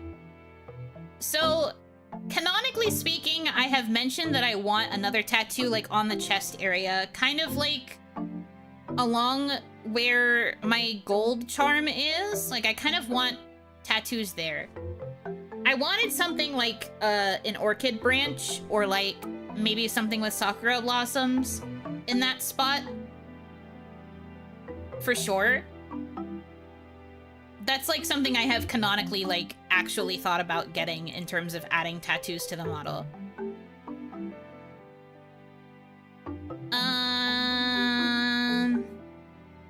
I think a back tattoo would be nice. Honestly, you wouldn't be able to see it. But I think a back tattoo would be nice. Probably something maybe more Oni-coded versus flower-coded. But the way that the lore works is that the flowers kind of represent, like, power level for Oni. Like, the flower tattoos represent power. So if I had multiple tattoos, it would mean I'm getting more powerful over time. If it was a back tattoo that spread across, like, more of the back, that would have to imply, like, a really high amount of power. And so it'd have to be a pretty impressive, back tattoo.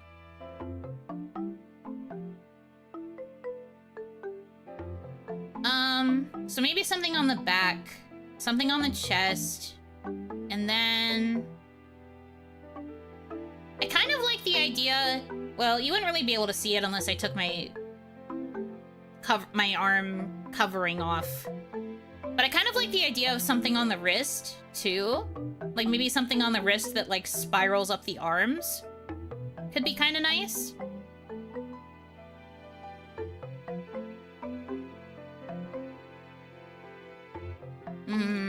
I don't know what it would look like.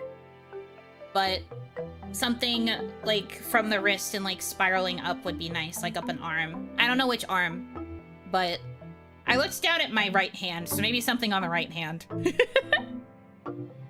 Dragon tattoo? No, dragon is Kaya's thing. I'd have to try and pick something different. Maybe more butterflies, so that the butterfly motif can continue throughout the model. Butterfly stuff? Anything? I think that's kind of like the ideas that I have right now. It's more so about position, I guess, for me, than it is, what they would actually look like. I don't really have a solid idea of what I would want them to look like yet. But I do want to get more tattoos eventually on the model. It's just certain ones you wouldn't really see them that often because, you know, my back doesn't show. You'd really only see them if I got a 3D.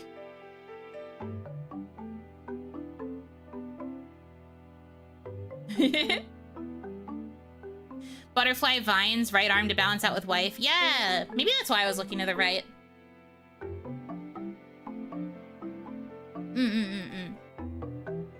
I see the vision. It could look really cool.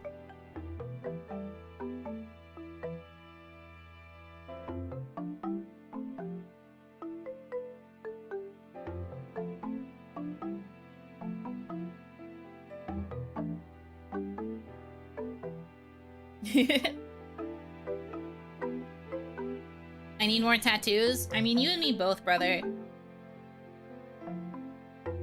I've always had the vision in my head of adding more tattoos as I get more powerful in my lore, but that involves making more work out of my lore so that the logical power progression makes sense.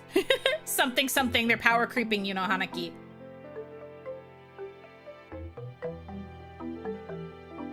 Hopefully that was a satisfactory answer.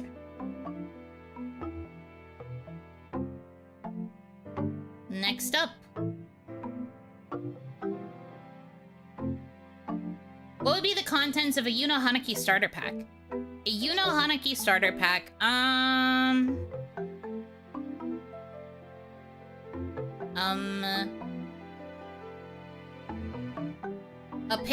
A Sakura pink Stanley Cup. A Nintendo Switch with pink Joy-Cons that's loaded up primarily with Otome and Pokemon. A very high quality leather notebook with like a really fancy pen.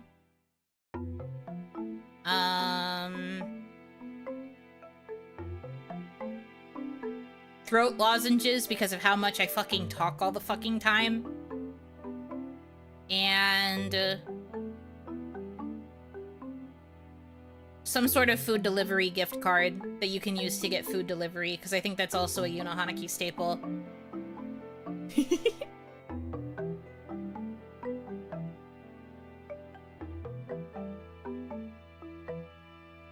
I think that's what you would need in order to become Yuno Hanaki.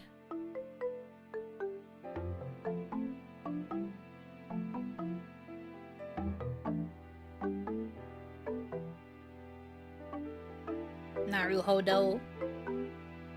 A hairnet for that wild hair? I don't need a hairnet. I don't do any food prep. No hairnet. And you know, worst comes to worst, I could just put my hair up. Problem solved. Crisis averted. Meh. So I think that's what would be in the starter pack.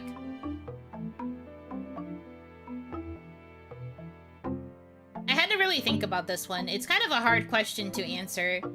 I'm really bad at kind of assessing what makes up a Yuno Hanaki because I don't really have a very strong sense of self. Not to get existential on main. But I don't really have a strong sense of self, and I'm really bad at describing things that make a Yuno. Because when I try to think about traits of me, I'm just like, and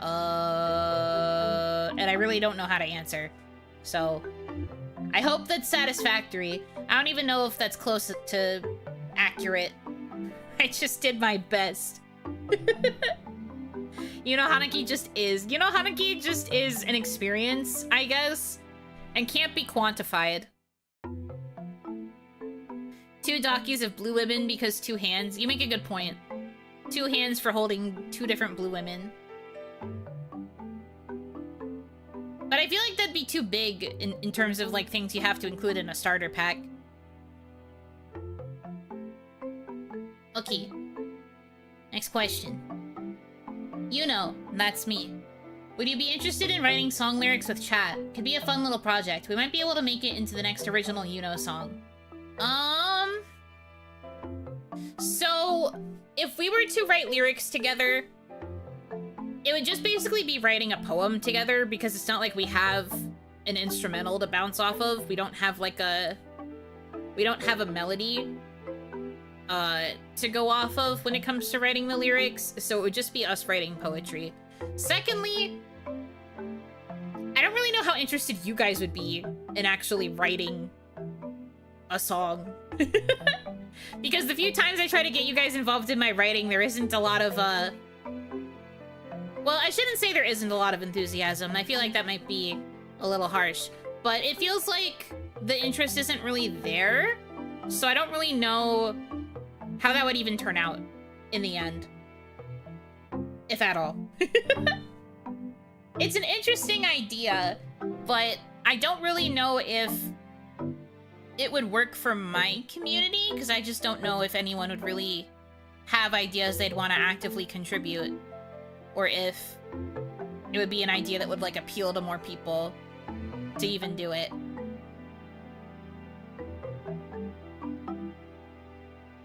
And I think even if we did, going to the comment about the example of everyone getting banned for inserting banana every 3rd line, I don't know if it would fully make it into an original song, because original songs cost money, and I don't know how I feel about spending money on a song that's, like, silly? I don't mind it, I guess. It's just, like, original songs cost so much money, man. And do we really want my second original song to be Yuno's Horns Are Bananas? Is that really what we want? I say this, but I know everyone's going to say, yeah, obviously, because the audience of a streamer is nothing but a bunch of clowns.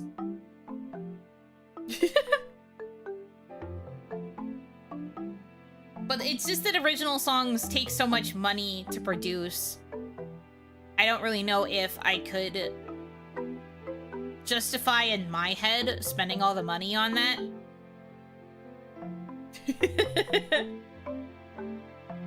In order for it to just end up being silly. So I don't know. I'm not fully against the idea. I just think, like, I would have to be really certain that I am okay with whatever the outcome is. I'd have to be completely okay with what the outcome is, and be willing to commit to it. So, that's where that is.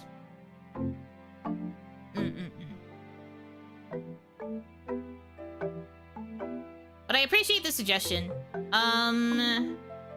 Honestly, when it comes to the next original song, because it was funded as part of the Yunothon, I just have to have the money to start working on it, which I don't have right now. The next original song that I produce is probably going to be in Japanese, which means I'm not going to write the lyrics anyway. I want a Japanese Ori song. I wanted my first Ori song to be in Japanese, but management told me that getting a Japanese lyricist would cost too much money, so I had to write the lyrics myself. And I was actually really upset about it, because I thought that my song would have sounded better in Japanese. So that's a lot of the reason why I ended up being so dissatisfied with Finding Fate, because I don't really like writing lyrics for my own solos. I like writing songs for other people more than I like writing songs for myself, and so I really hated how Finding Fate turned out, in my personal opinion, because I just was never satisfied with it. I mentioned this during its after party, but I literally changed the entire concept like 6 different times because I was constantly dissatisfied with the lyrics. So honestly, when it comes to Ori songs, I don't really know if I will write my own solos that often. I'd rather write lyrics for group songs. Or for people that are not me.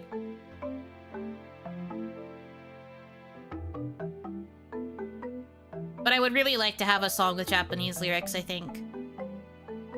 It just feels more idol-like, too. I think I would like it more. Not that I hate English songs. I just don't really want to be the one writing them. For myself. I want to write them for other people. So, long story short, I can't even guarantee that the next Ori song is going to be written by me. Unless I really need to save money again, but I don't know, in an ideal world, I can just get Japanese lyrics. I have kind of a vision for what I want for the second song, it's just money. Money is the main problem, once again. Money, money, money, money, money, all the way down. Next question. What's a dream project you'd like to do someday? Like making a game, anime, radio play, etc. All of the above. Honestly. I really like the idea of getting to do more like creative, artsy projects. I feel like there aren't enough VTubers who do it. Obviously there are some, but I feel like most of the time those kinds of projects are limited specifically to like new outfit reveals or like 2.0 reveals and things like that. I think it would be cool to make it like a more core part of the content. There is already plans for Yuno Hanaki to make a game. One of the stretch goals was Yuno Hanaki making a visual novel, so I'm going to be working on that. Eventually, that's something that is going to take probably like multiple years to work on because that's a lot of skills I'm gonna have to teach myself and a lot of writing. So that is eventually going to happen. It's just not going to happen immediately. Making an anime is also probably a very, like, far out there dream. But I think it would be cool to have some sort of, like, animated video for my lore at some point in time. I think that would be neat. A radio play is probably the easiest thing to work on, to be honest, because radio plays are purely based off of, like, audio experiences. And that was actually the plan for the Patreon when I first made it under Kawaii. I was going to start releasing more consistent, like, radio play content, for my Patreon shop. Really cool, like, lore-based projects. There were also some plans for... I think this is okay to say at this point. Who's gonna get mad at me? But there were actually some plans for Hanamizuki to become more lore-focused as a unit. Like, Kaya and I were going to, like, start releasing lore comics and, like, lore voice packs and radio plays and things of that nature together. We were going to, like, really, like, lock in on the more offline artsy fartsy projects because both of us are really passionate about that kind of thing. And Kaya was going to be seen as more of, like, the front-facing one, and I was going to be kind of the behind-the-scenes, like, writer and, like, behind-the-scenes producer type almost when it came to making content for Hanamizuki. But we were discussing this, like, right around when the closure ended up being confirmed to us, so it ended up just immediately being tossed, obviously. They did not have the means to do any of it. They talked really big to us about what they had wanted us to do, and then they immediately pulled out the rug with everything else they pulled out with the closure.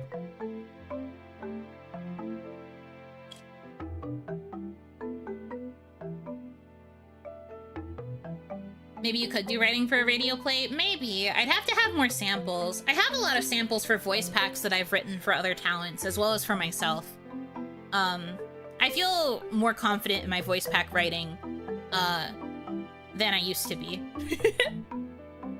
I think it would be fun to make a radio play for my lore, and it would probably be the easiest option out of this entire list in terms of things that I could actually make. Everything else would take a lot of money and resources I don't have.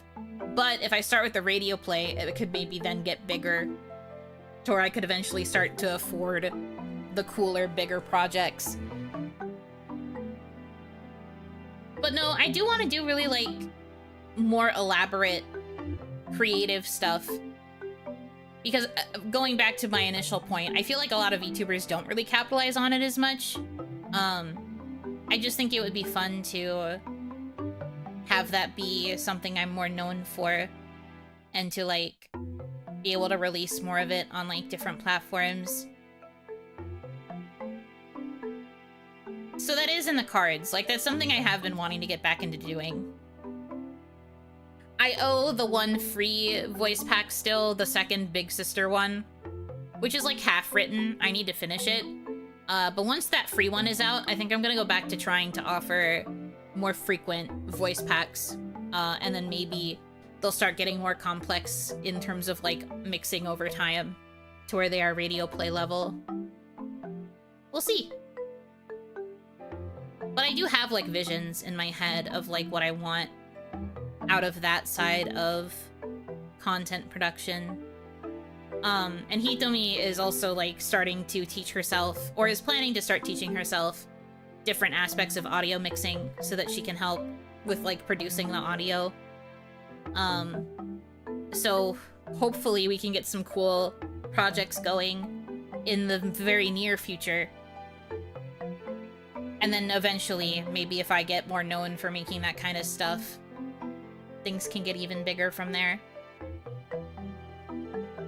But for now, it's all a big maybe.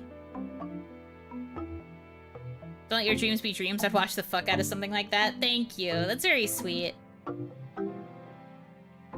Radio play sounds super cool. I enjoy your VA, and consuming some original writing would be awesome. That's the hope. I really do want to do it. I liked getting to make the more, like, lore-heavy voice packs during my time in Kawaii. A lot of my voice packs for, like, my merch and stuff, I always made a little bit more lore-heavy. And unfortunately, a lot of those went into the fucking void when the company shut down. So it would be nice to kind of like build it from the ground up and make something cool again.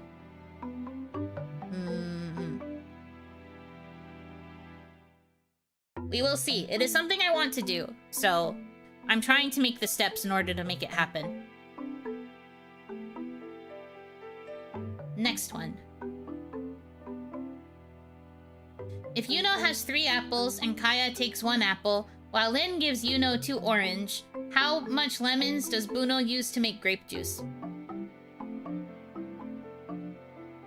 5.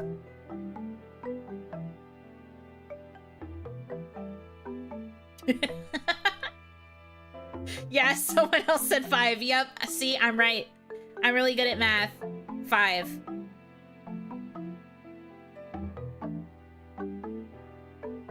I've seen a few people on Reddit make some decent money with radio plays. Seems like a medium worth filling a niche in. Interesting. Interesting. I'll have to look into this too.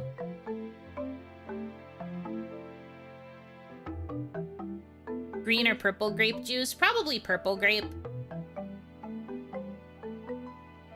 It's 5 if it's purple. I think it's like 17 if it's green.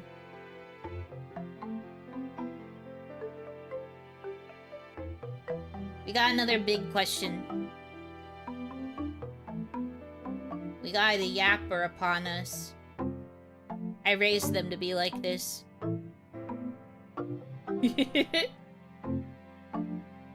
With summer upon us, I'm ignoring the 4 and the current high temp. I started thinking about summer food. So what does the Yuno meal plan look like? Oh my god. This is a lot of food questions. This is the fat fuck portion of the stream. Fat fuck parentheses positive. I love food. Okay, top 3 pops. Top 3 pops are Sprite and actually no, scratch that, not Sprite. Canada Dry for ginger ale. Then Sprite, and then regular Coke, which is pop. Those are the top 3. Pizza topping, depending on where I get it. Usually I am just a cheese and pepperoni girl. I am a basic bitch. But sometimes I really like a Supreme pizza, and Supreme pizza has pepperoni, sausage, bell peppers, mushrooms, onions, that stuff. I like a Supreme pizza. I also am open to a meat lover's pizza, and occasionally I dabble in the more obscure pizzas like a loaded baked potato pizza or a mac and cheese pizza. But not many places make them really well, so I don't really order those that often. Preferred French fry type. I like them on the softer side rather than the crispy. I also don't mind if the fry is soggy. I like thicker fries rather than thin cut, and I like them with a lot of salt. Chicken types. I like wings, and I actually do really like chicken breast. I know that's not common, but I love a fried chicken breast. It's really fucking good. Fair fries? Yeah, I fucking love fair fries. Oh, I fucking love fair fries. Oh, yeah. I miss going to a good fair and getting fair fries. Fuck. I love them. But yeah, I do prefer my chicken fried usually. I like garlic parm as like a dry rub on like wings, or like sometimes even on tenders. I like fried chicken breast. I prefer white meat to dark meat. I know that's not common, but that's what I like. I'm going through all this. Dipping sauces. I have become more of a ranch liker, but I also like to dip things into cheese sauces. So I like a liquidy nacho cheese. I love a fake liquid cheese sauce. I don't care. Give me the glowy neon orange bullshit in a cup. I love it. It's yummy. But I also like a good ketchup too. I think my top ones for dipping are spicy mayo, and then nacho cheese, and then ranch, and then ketchup. Burger. I love a bacon cheeseburger. So bacon and cheese for sure. I also like to put ketchup and mayo on my burger. I like lettuce on my burger. I like onion on my burger. That's about it. I like burgers that are thick. I don't mind a smash burger, but usually I will go for a really thick, juicy burger, because when I crave a burger, I crave a burger. I need it to be thick. I love burgers that are very, very thick. Because I'm really craving the meat, usually. I'm probably craving iron. I might be iron deficient. We don't need to go there. But usually when I crave a burger, I really want it to be a thick one, so I go for, like, really heavy burgers.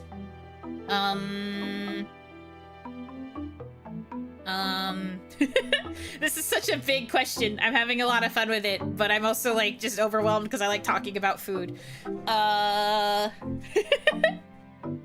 Sandwiches. I prefer chicken sandwiches, but I also don't mind a good, ham sandwich. I prefer my bread to be toasted for a sandwich. It is usually some form of meat source. I like spinach on my sandwiches more than I like lettuce. Lettuce is for burgers for me. I don't really like putting lettuce on a regular sandwich. So I put spinach instead. Like spinach leaves. I like onions. I like both white onion and red onion. So I just really like onion. I like to put garlic aioli, which is just garlic mayonnaise, on my sandwiches. And I like mozzarella cheese because it's more melty. And, what else do I put on my sandwiches? I think that's about it. That's kind of my go-to for a sandwich, personally. But I also like to put that same, like, mix of sandwich stuff onto a bagel. I love a bagel sandwich. Savory bagel sandwiches are top tier. And I don't really mind what kind of bagel it is. I've done it on a plain bagel, I've done Asiago bagels, and I've done everything bagels. I think Asiago might be my preference when it comes to a bagel sandwich, but I do love just any bagel for a sandwich. It has to be savory, though. Okay. For desserts, pie or cake? Oh, that's really tough. Bengal witch, leave me alone. Leave me alone! Pie or cake, I don't really care for either. I'm more of like a cookie or like a brownie or like that kind of dessert girly in my opinion. I think if I had to choose between the two, it would probably only be cake because I can get cheesecake that way.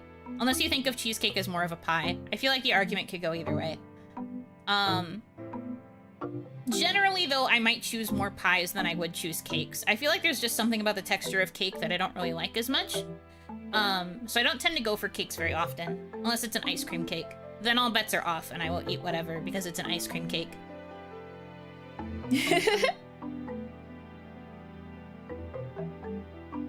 Forkless dessert, yeah, I tend to just eat with my hand or I will eat with a spoon because I'll be eating ice cream. Would you eat a burger with honey buns as the bread? Yes, because I've also eaten a burger that had donuts as the bread. I once had a bacon cheeseburger that was served on 2 glazed donuts. And that was really fucking good. I felt a little icky afterwards, but it was worth it. And I think that the taste of a honey bun is basically the same as like a good classic glazed donut, so maybe just a little bit sweeter. So I would eat a burger with honey buns as the bread. Why not? Basic beach chocolate chip or other cookie. I prefer really rich chocolate cookies. I do like chocolate chip though. I like lots of other kinds of cookies. Basically with cookies, as long as they are a little bit underbaked so that they're really, really gooey, I like them.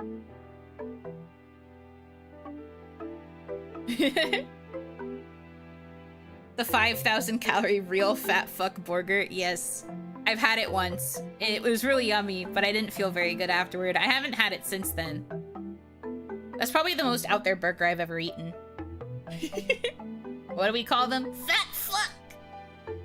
Oh, wet cookies? Oh, no, no, no. Rare cookies. Cookies that are rare.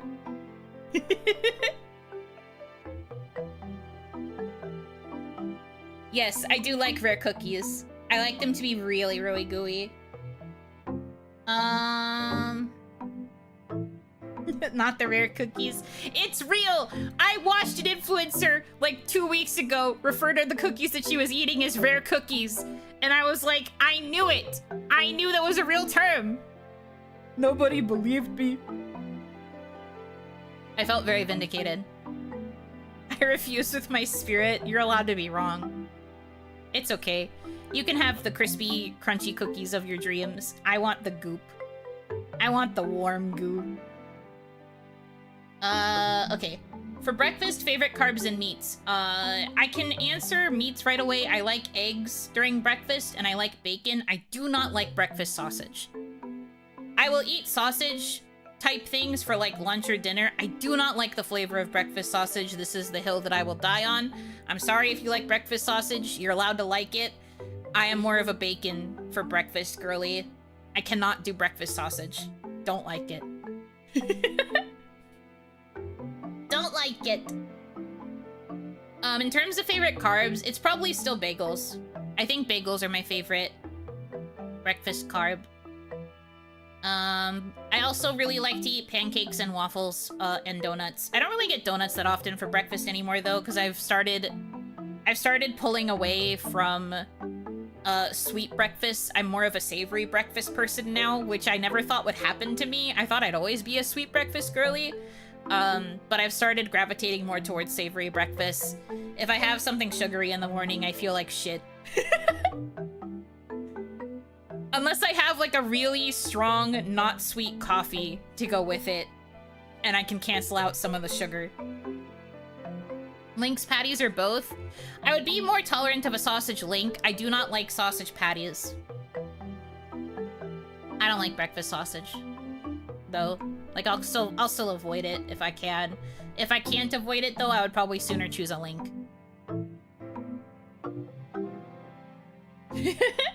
And after that, with the budget approaching ice soup, favorite pasta and generic cereal. My favorite pasta is macaroni and cheese, but I also really like angel hair pasta. Anything with like elbow macaroni, though, is pretty good. I like thin pasta rather than like thicker spaghetti noodles. I prefer really thin, stringy pasta. Generic cereal, as long as it's like, I mean, I did a whole tier list of cereals that I like personally. I would probably go for some sort of Cheerio, or like, well, right now, the box of cereal that I have in my house is Cocoa Pebbles. So I guess that's another go-to for me. I like chocolatey cereals. But I think if I had to choose something that was a little bit more budget-friendly, I'd probably go for a Cheerio of some kind, like a frosted Cheerio, or a peanut butter chocolate Cheerio. Because I like just a little bit of sweet when I have some kind of cereal. Just a little bit. And I feel like those aren't particularly strong in their sweetness. It just makes the milk chocolatey. Or peanut buttery in the case of the Cheerios. We're getting Lieutenant Mills or Kel Sticks. That's fine. I'm fine with getting like a off-brand. I think I used to get this like Dino cereal that was basically like Cocoa Pebbles. And it was in like a giant bag. And it was like chocolate Cocoa Pebbles, but they were like a off-brand store name, whatever. Happy 100th OniMon. Enjoy our best/smartest questions. I have like 400 characters left, so you know cute. Thanks, bro. The $6 5-pound bags. Yeah! I love those things. Super useful if you just want to have something. Quick bowl of cereal when you are on a budget. When you are on a budget. But usually, I can make a family-sized box of cereal last a really long time, because it's rare that I crave cereal. So, like the cereal that I have right now, I've had it for a hot minute. It's not bad, though. Like, it hasn't gone bad yet. It's just, I've been holding on to it, because I don't really crave it too much. Woohoo! Thank you for the food questions. It's not a VTuber stream if we don't talk about food at some point, right?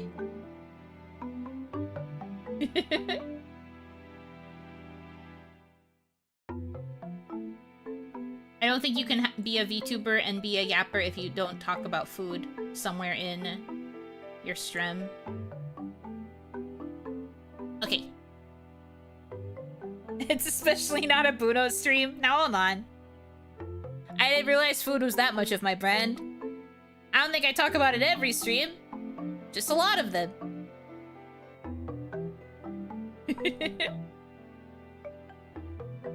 If you were to be reincarnated as an animal, which animal would you like to be?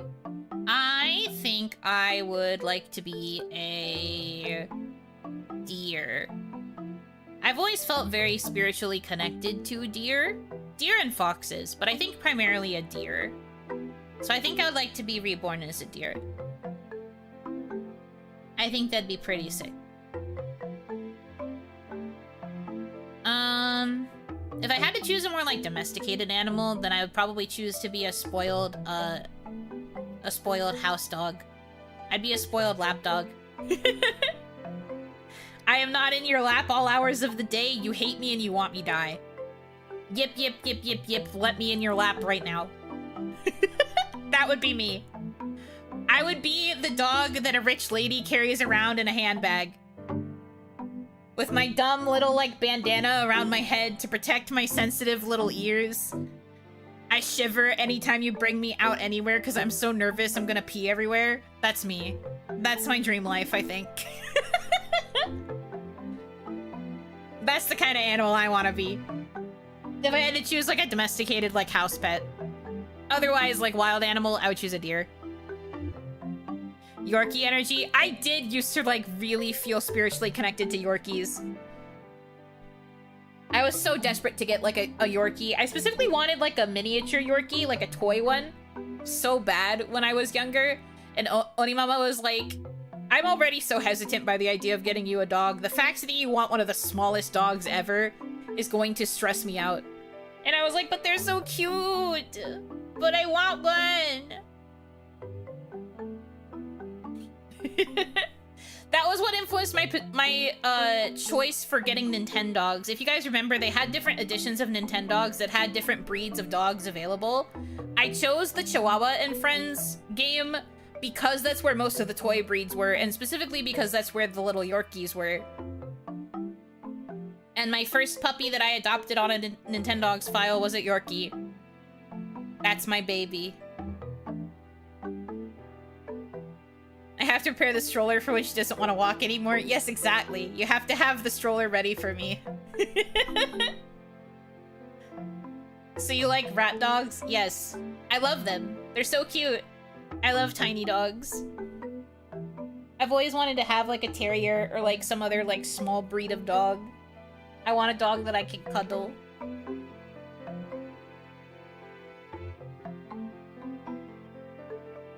Nintendogs is well made. When are we getting Nintendogs for the Switch?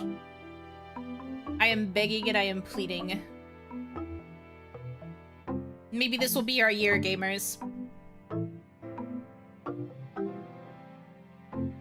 Walks to the corner, sits, doesn't move, and requires you to carry it home. That's me. I would be the most spoiled little doggy. And it'd be awesome. I think that'd be a good life to live. Switching dogs. Switching dogs. Me too, man. My condolences for that deer not turning you into a magical girl. I've been saying this.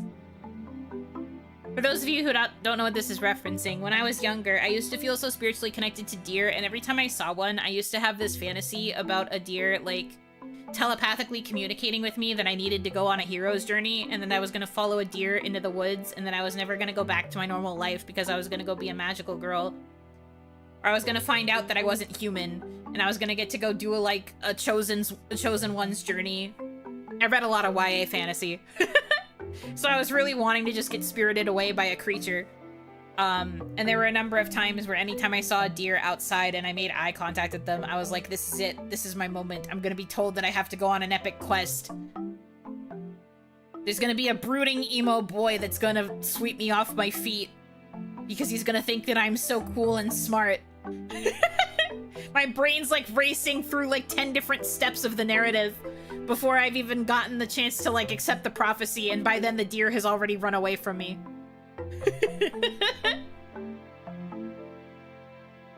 That's a great anime plot setup, to be honest, like forest/nature magical girls. So you see the vision, and you see why I should be the main character. Why didn't I get to have that? I'm now 21 plus 200 plus, so like I'm out of the age range. Yuno sprinting after deer. Wait, take me away. I'm ready. I'm just like, please come back. I swear I'm the right person to choose for the mission. I actually used to have the thought that whenever they refused to give me the call to action, that they were specifically going to find like another girl from my class, and that like some other girl was going to be considered more of a chosen one than me. My nightmare was to be considered the NPC. I did not want to be the side character getting abandoned. Baby, you know, sure had dreams. This says a lot about me as a person, I think. Massive Chunibyo arc? Yes. There were a lot of things that, when I say I was a Chunibyo when I was younger, I'm not lying.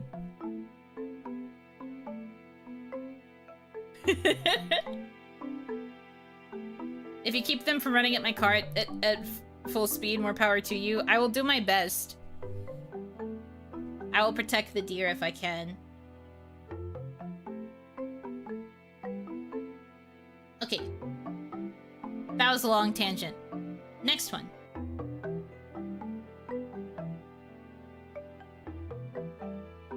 You are basically given a blank check to spend on a gacha game. What game is it? I have to spend it on a gacha game? I don't know. The gacha that's running right now in Star Rail is still Silverwolf 999, right? I guess I would use it to max her out and maybe get her light code. Token Ranbu? I mean, a good answer. I've never actually played Token Ranbu, though. I like them, but I've never actually played Token Ranbu. Maybe I would go back to Million Live Theater Days and finally, like, get a bunch of the girls' outfits that I don't have. I haven't played the game in years, so there's a ton of SSRs that I'm behind on. I'd probably just go max out the card on the gacha and try to get as many pretty dresses as I could. Would be my more realistic answer. If my iPad was working, but it's not working, so I wouldn't even be able to get to my account. I'd probably have to just start a new account and then just spend a bunch of fucking money on it to load it up with dresses.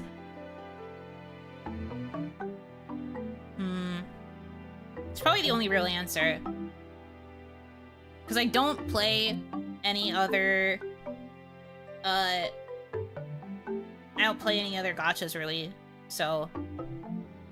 that's about it. Don't do it. The genie misspelled spend. You're going to get a blank check for US doll hairs. True. But at least it'd be something I would have to spend on a gacha. At least it's not like I'd be taking this money thinking I'd be able to, like, pay off my rent and all of my bills and my debts, only to be given a bunch of doll hair. If it's doll hair that gets sent to the gacha game, that's no real skin off my back. Could be worse, could be worse. Next one. What game in recent memory has stuck out to you in terms of story? Kemono Tea Time? Duh. That game fucked me up emotionally, and I did not expect it to get that sad. So yeah, Kemono Tea Time for fucking sure. God, such a good game. I saw that Naki started playing it. I have to actually go check out her streams and see if she's been enjoying it. It's such a good game, man. It's so well done. It's so good. I love Kemono Tea Time. It's so fun. It's so sad. Oh, the storytelling was so good. I liked it. So it's definitely very memorable. Like, in terms of recent games that I have played and, like, finished narratively, absolutely Kemono Tea Time. Granted, I haven't really been playing a lot of super story-heavy games lately. So I guess the pool is kind of small, but I loved Kemono Tea Time. Absolutely really good. I need to watch the last VOD I'm delaying because I know it's going to hurt. Watch it when you know you need to let yourself cry. It is also a very long VOD, so you should probably wait until you have enough time to, like, really process it. I hope you can get to it soon, though. I really like, the ending. I also think I did a really good job acting. Not to brag, but I think that my acting chops really came out for Kemono Tea Time as well, which was a lot of fun for me. Naki Kamizuki? Yeah! Naki is playing Kemono Tea Time. I've seen her tweet about it, and I've wanted to check her VODs to see how she feels. I'm just like, friends are playing the game. They listened to me. I don't think it was me that made her decide to play it. I think she just likes Kemono girls. But I was like, it was me. I did it. I want to see if she likes it.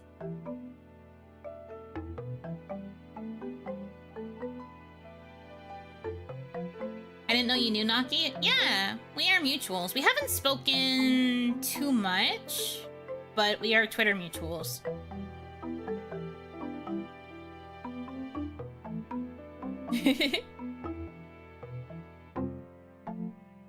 Yuno is the one who did it. Yeah, it was me. All me. My massive shilling for Kemono Tea Time is why people are playing it. It was all me, by the way. Please sponsor me.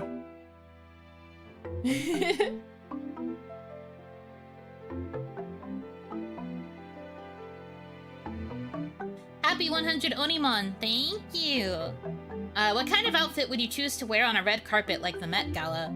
Well, the Met Gala has a theme, so I would have to choose something that fits the theme of the Met Gala. So I can't really just say something random, right? I would have to figure out what the theme is for, like, the year. Have they announced what the one for this year is? Probably, right? Let me check. Met Gala 2026. Themi. Costume art, which explores the intersection of fashion and art by pairing garments with artistic objects. Official dress code being fashion is art. Theme examines the dressed body through thematic types ranging from the naked and classical to the pregnant and aging body. Uh-huh.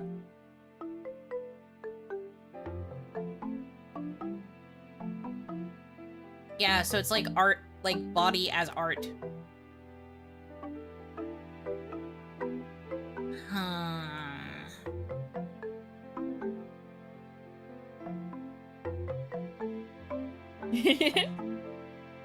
A NASCAR driver got an invite, so I have only that info. That's fair. Yeah, a lot of, like, high-profile people are usually the ones that get the invites. Pregnant, so someone could go as Empreg? I guess they could. I would not go as Empreg. I guess based on the theme, I'd probably do something that's, like, a little bit, like, body horror-y, because I am an Oni. So I think it'd be cool to do something kind of, like, bloody and, like, not really gory, but maybe something like the... I'm seeing a lot of articles about how some people added, like, extra appendages or, like, did, like, kind of freaky stuff with, like, additional body parts to, like, demonstrate the body in, like, unique ways, I guess. I don't know. Something like that, probably. I think I would still stick to something that feels very, like, Oiran, so very, like, Japanese aesthetic, probably, like, a super long, elegant kimono. But I would also just have it look really fucked up. But still pretty. I guess. Luckily, I don't think I'm ever going to be in a situation where I have the pressure of figuring out what to wear to a red carpet, so... Luckily, that's never going to be something I have to actually deal with.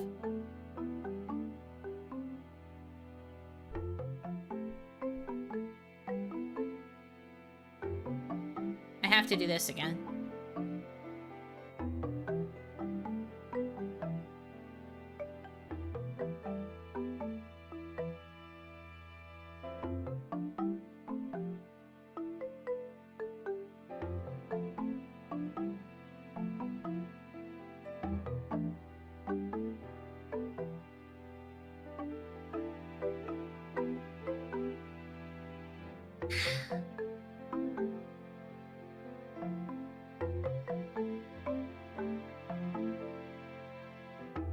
Black boxers.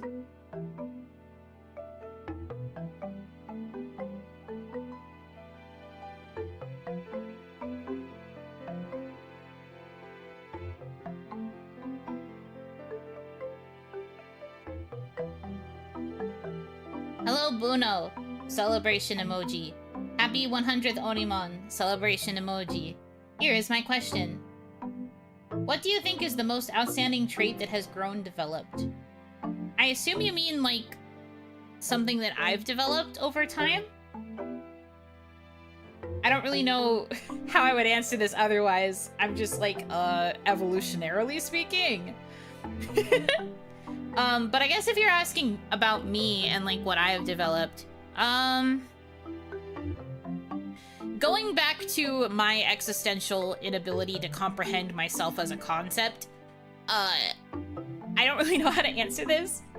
Because I feel like any answer I try to give about myself, I'm not really going to, like, have a true understanding of myself. Because I don't really know how to express this. But, like, I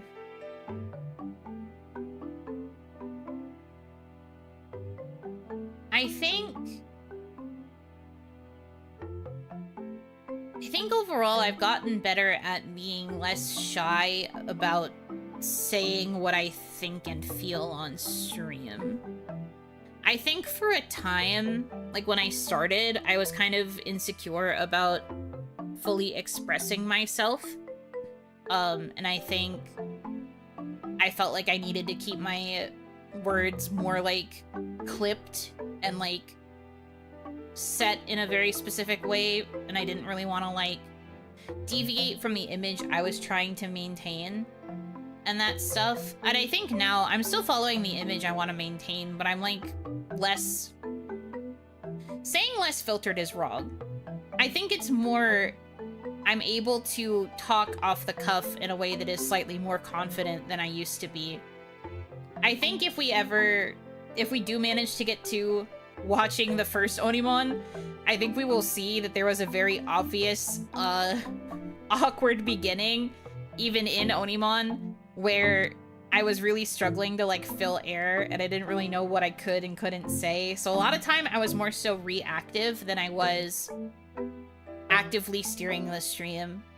But I think I've gotten better at, like, speaking off the cuff and being able to maintain, like, talking about what I want to talk about on a stream and kind of, like, steering the ship better versus, like, being too shy to speak or, like, say how I felt and then having to wait for somebody else to give me something to react to.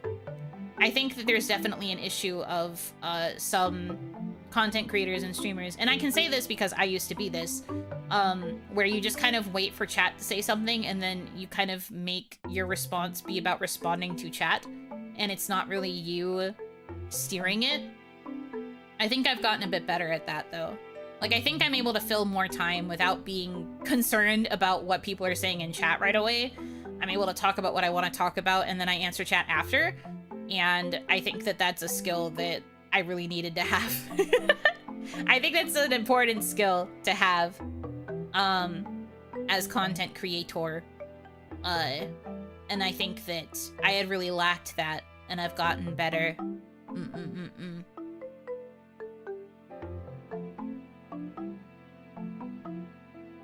I do love a counterpuncher. Yeah, man.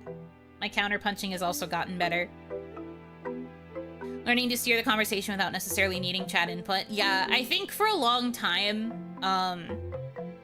I was really nervous about making sure my chat was, like, actively saying stuff that I could react to. But then that was less about, like, a stream I was running and more so chat being the ones that were yapping and I was reacting to chat. But I think I've gotten a bit better at, like, not being as reliant on that. And now I can yap without it. I do still try my best to, like, read all the comments that come in while I'm talking. But I don't really let them fully derail my thought until I finish saying it, and then I read the messages to see if anything can kind of contribute to what I was saying. I think it's more active listening and more, like, active communicating. I mean, it also helps that I've reached a point where my audience, I think, kind of knows that that's what I'm looking for, too. Like, I feel like you guys kind of know that I'm looking for proper conversation. And then it's not always time for Roku Nana or whatever the fuck else, you know? Like, I think we've kind of reached a point where I don't really need to react to you guys saying stupid, dumbass memes all the time. We can actually have real convos. Not that we don't shitpost, but it's less about me reacting to the shitposting, and it's more about us being able to talk about whatever, and then occasionally shitpost. The balance is a lot better, I think. And it took a while to get there. 100 OniMons, to be specific.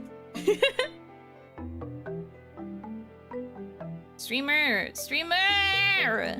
Why aren't you answering me? Streamer!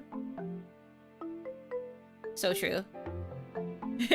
6 set. Oh yes, we are very professional. Yes, you're very professional. You're doing a great job. I'm very proud of you.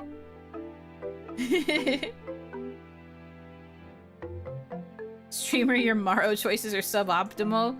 That means the skill issue then is on you guys, because you sent these.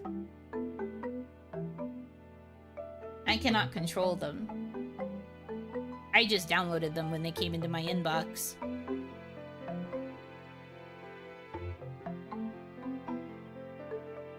Okay. Next. What's the most unhinged thing you've seen a regular type in chat? Which fucking OniMon was it where you guys roasted me for being single and, like, stuck in the cuck chair? And you guys just, like, fucking sent me to the Shadow Realm? That. The worst offenders are already in this chat, actually! So whatever the fuck that was, that day was a nightmare.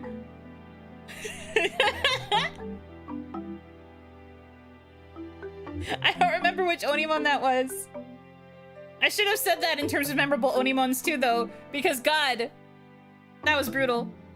I feel I am being subtweeted. Yeah, maybe. There's some people that are in this chat that might have really eviscerated me on that day, and I was kind of like... I was shocked that it got that mean. No, not that stream.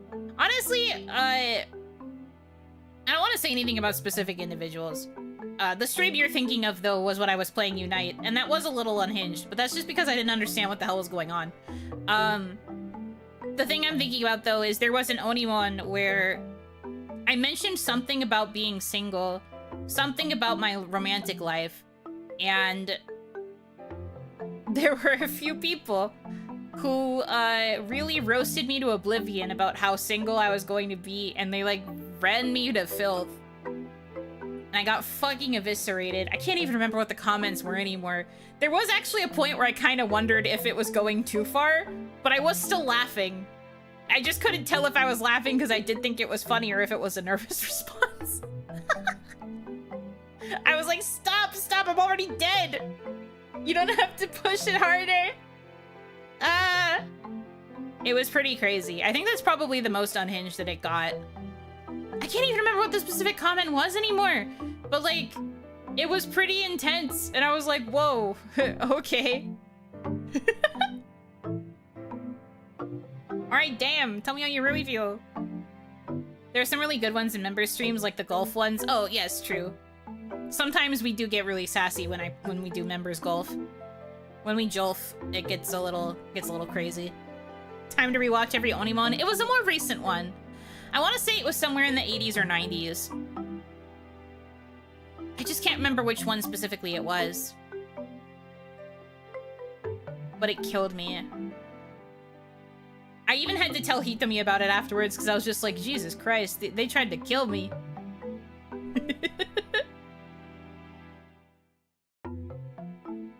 If you were to get a new partner, do you think it would be a man or woman at this point? Keyword if. Yeah, thanks for the keyword if. Gotta make sure we let the people know. Big fucking if.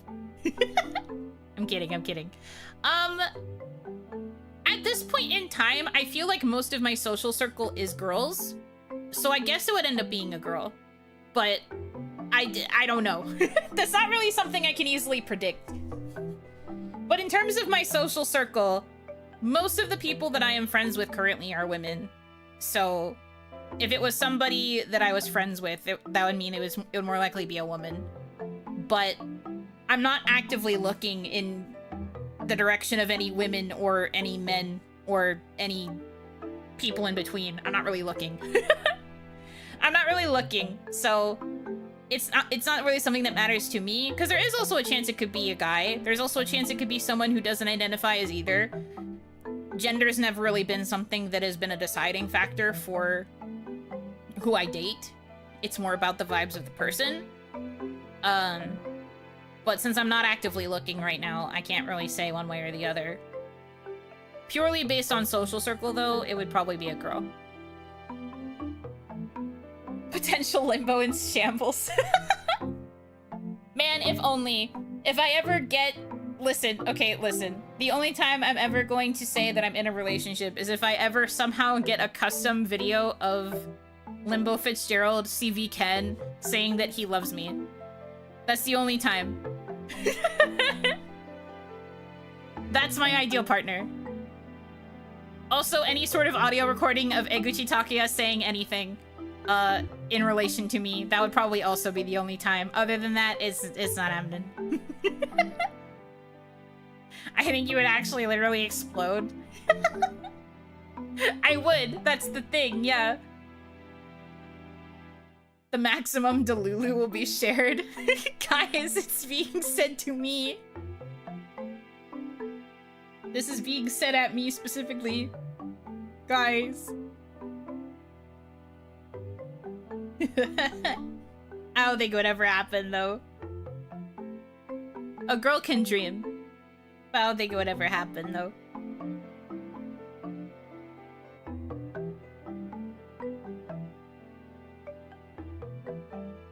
I will just be a fangirl in my own head. Limbo says Yuno in 2. I actually don't think there's a time he ever talks about Yuno.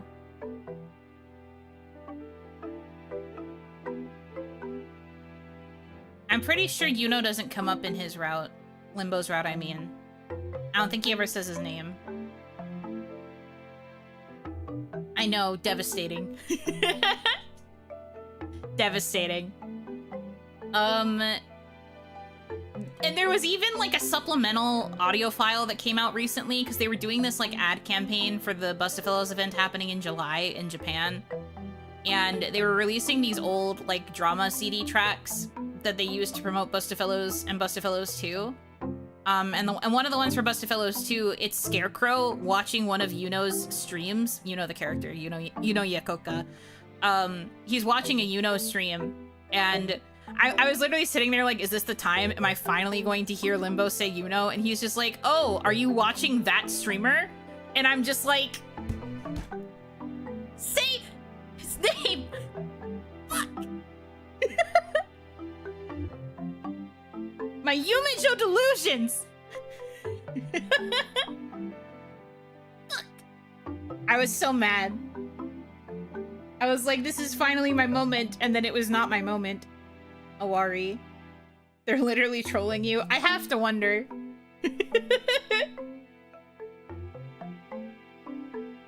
Censored by the mic peak. Fuck.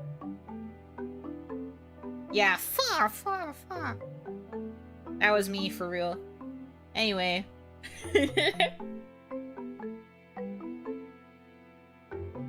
Next up. Are you planning another merch drop in the future? Actively planning? No. Do I want to? Yes, obviously. I'm always so impressed by the merch that, like, other people are able to make. Like when I see the merch that, just giving random examples. When I see the merch that, like, Aonia made for their 5th anniversary, or when I see the merch that other people make for their, like, solo celebratory merch, or when I see the merch that people get to have as part of, like, events, or when I get to see the people that get fan merch made of them, I just think that's really cool. I think it's really neat and I get really inspired, but I don't really have that same level of, like, resources and connections to be able to get that stuff. So currently, right now, there are no active plans. I have ideas for stuff that I'd like to make if I had the resources available. But right now I don't. So, all of that is to say, I would like to plan another merch drop. There's just nothing actively being planned currently. Your merch was still pretty darn great. Yes, I am very grateful that Rachit was able to get together something pretty quickly for birthday merch. I didn't really have much available, but luckily they also had an in-house artist that I was able to commission for the Chibi keychain. So there was at least something unique, and it wasn't just the key visual slapped on stuff. I have ideas for other merch I would like to make, but a lot of it is like, how do I word this? A lot of, like, the bigger merch production places tend to want to know that, like, people would actually be interested in buying from you. So you kind of have to prove that you are a talent that is, like, capable of bringing in money dollar. So I'm trying to do that. I have to prove that I am worth the investment, and then I also have to be able to turn around and invest in more opportunities, too.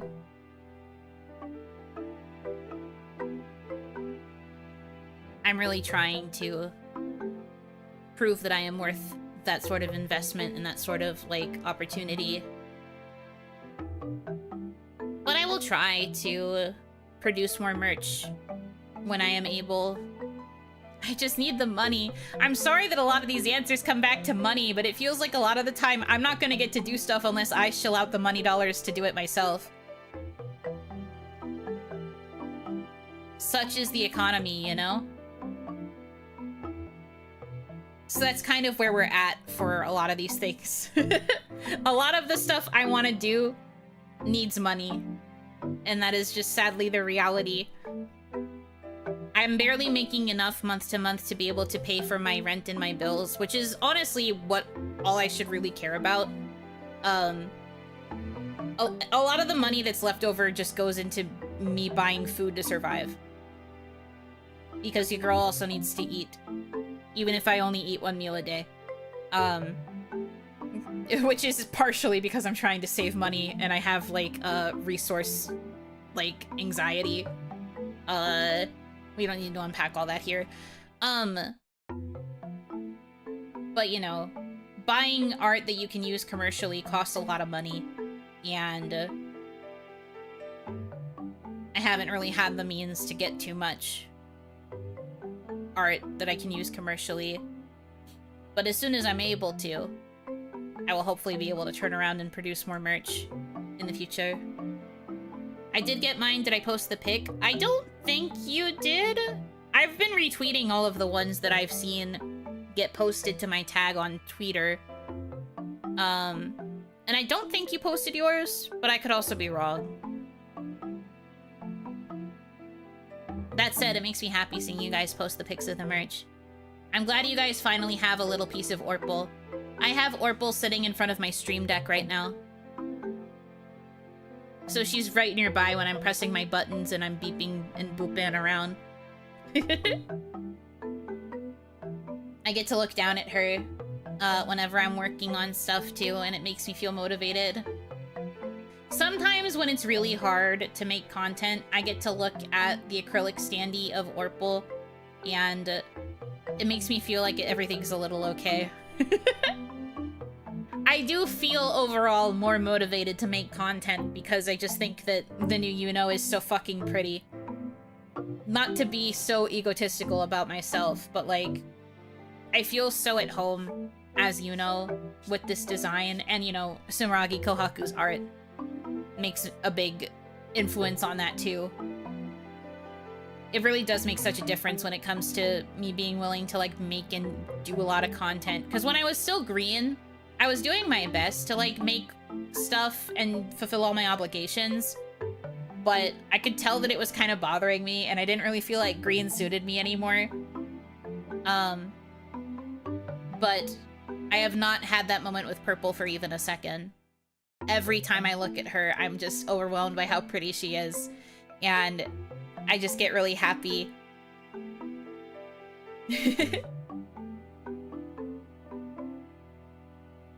I'm a very blessed person.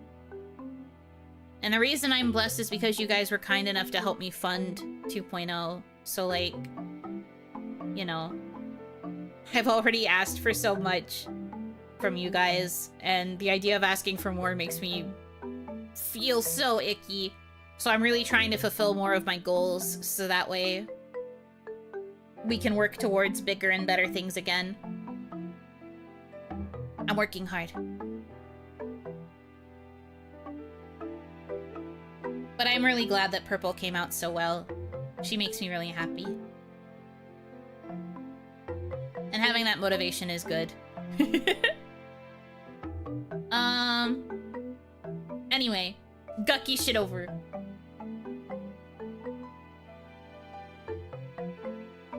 What do you like to watch? I'm guessing this is just average media consumption question. I mostly watch a lot of YouTube videos. My go-tos lately are a few video essayists. I watch a couple commentary YouTubers, not too many. Because I like to stay abreast of stuff that's happening on the internet. I try to watch people that are more neutral in their presentation, which is harder to find these days. I feel like you have to take an extreme stance in whatever direction in order for your content to thrive, or whatever, which is a whole can of worms that I don't like. But I try to watch people who stay neutral when I am able to. I also watch a lot of cozy vloggers. I like watching people who have these like romanticized days in their life where even if they're doing really mundane stuff, they're able to just make it look so like comfy and like satisfying, and it just feels like nice to watch them live this nice life that I can't live.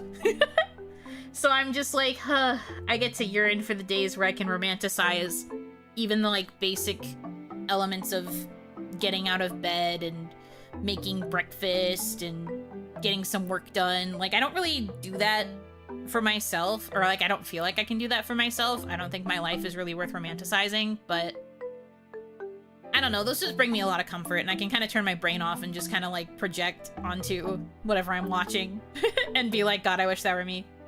I watch a lot of food content as well because I'm a big foodie. I sometimes watch people doing like food challenges. I watch people review new items from like fast food restaurants. I watch some variety content. I have some like OG YouTubers that I watch a lot of. And I'll try to like keep on top of their new uploads when I'm able.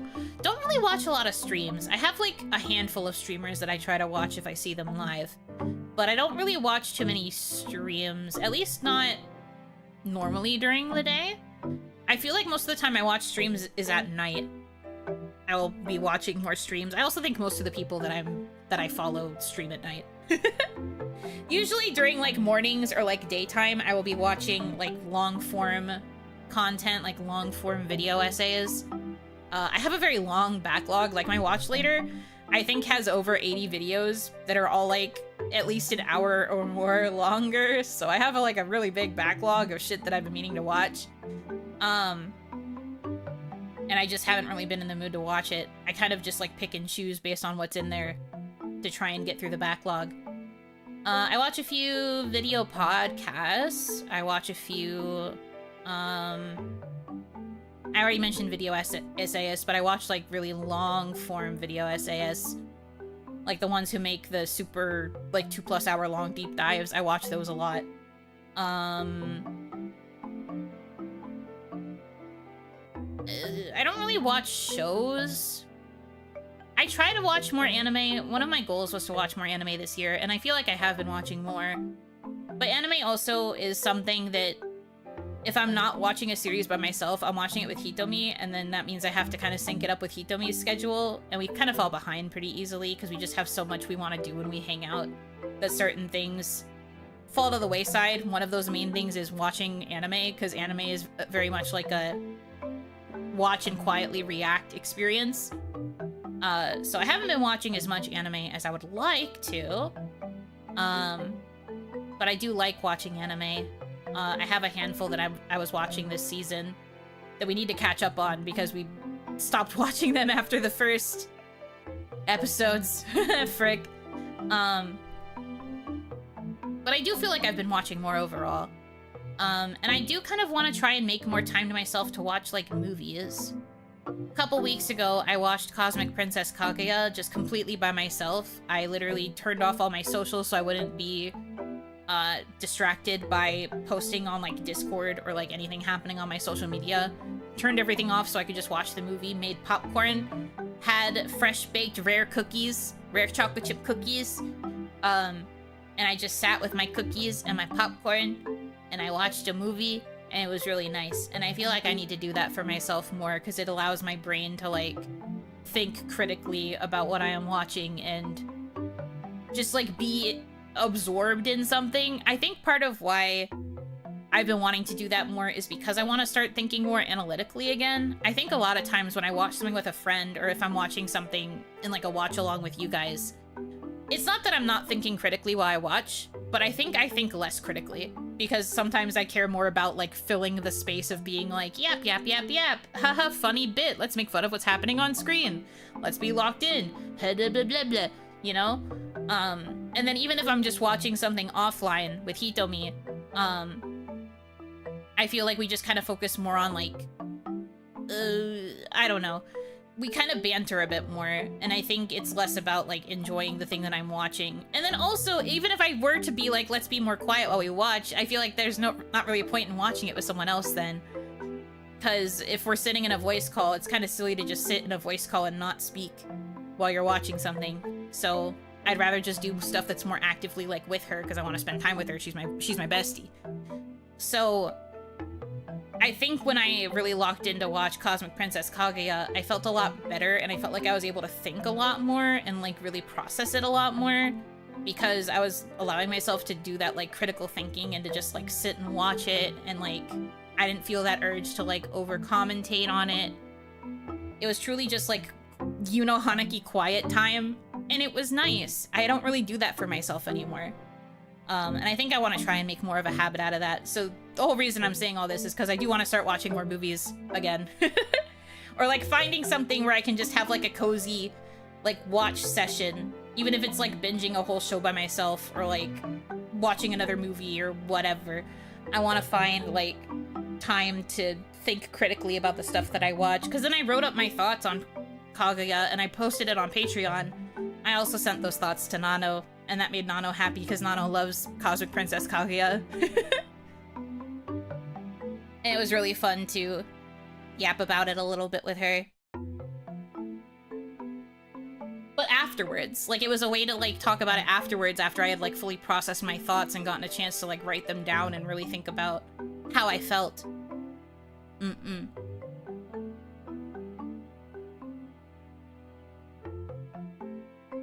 So I want to try and do that more too. I think I need to be more of an active watcher of content, because a lot of times, a lot of the stuff that I just described ends up being stuff I put on my second monitor while I do other stuff. Like if I'm gaming or if I'm working on content stuff, I'll have that stuff on my second monitor, and I feel like I'm not actively consuming, and I feel like passive consumption is going to cause like the death of the brain's ability to think critically.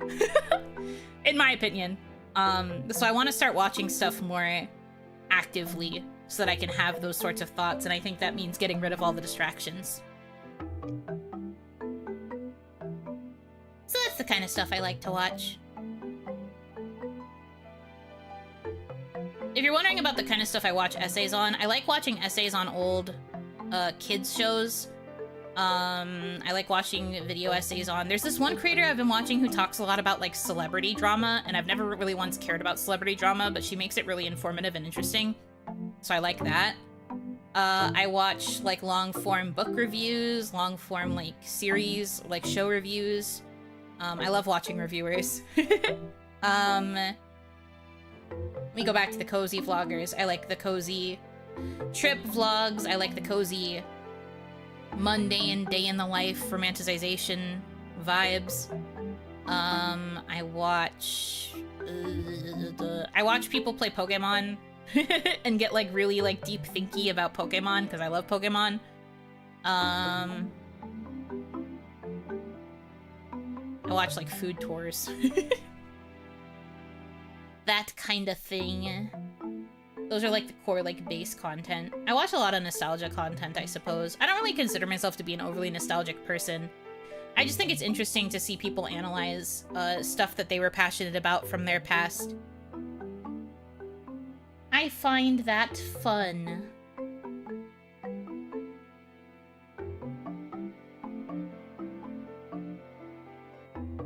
I like baseball for that. You can go head empty second screen in. You also can, the sequences fastball, sinker, sinker, fastball, no changeup. Maybe he's not feeling it tonight. Curveball, low sinker.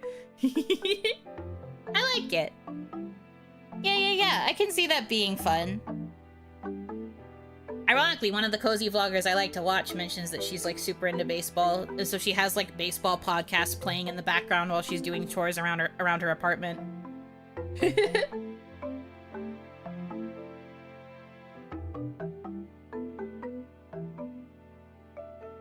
She also sometimes shows her Tomodachi Life save file. Her island is all like baseball players, active baseball players. It's pretty funny. I also really like the cozy tiny home type stuff, seeing how people live in the interesting little living spaces, making them cozy and homey. Oh yeah, I used to watch someone who like had like a really cozy van, like RV situation. And I do watch a couple videos from people who live in tiny homes and stuff. Something about it is just extra cozy in my onion. Okay. Next. Hi, Yuno. Hi. Congrats on 100 OniMons. If you were to recommend a must-read book, what would you choose? Thanks for getting me back into reading actively. I didn't realize how much I missed getting lost in a book. Yeah, I'm glad that you were able to start enjoying reading again. I'm a big proponent of read book. Doesn't matter what book, as long as you are read book. I think reading books is very important. I try not to be too picky about how you consume book. It's nice if you listen to audiobook. It's nice if you actively hold book and read. It's nice if you read via e-reader, as long as you are reading something. And I do think it is also important to eventually start branching out of your comfort genre and like reading more challenging stuff, because it gets you to think more.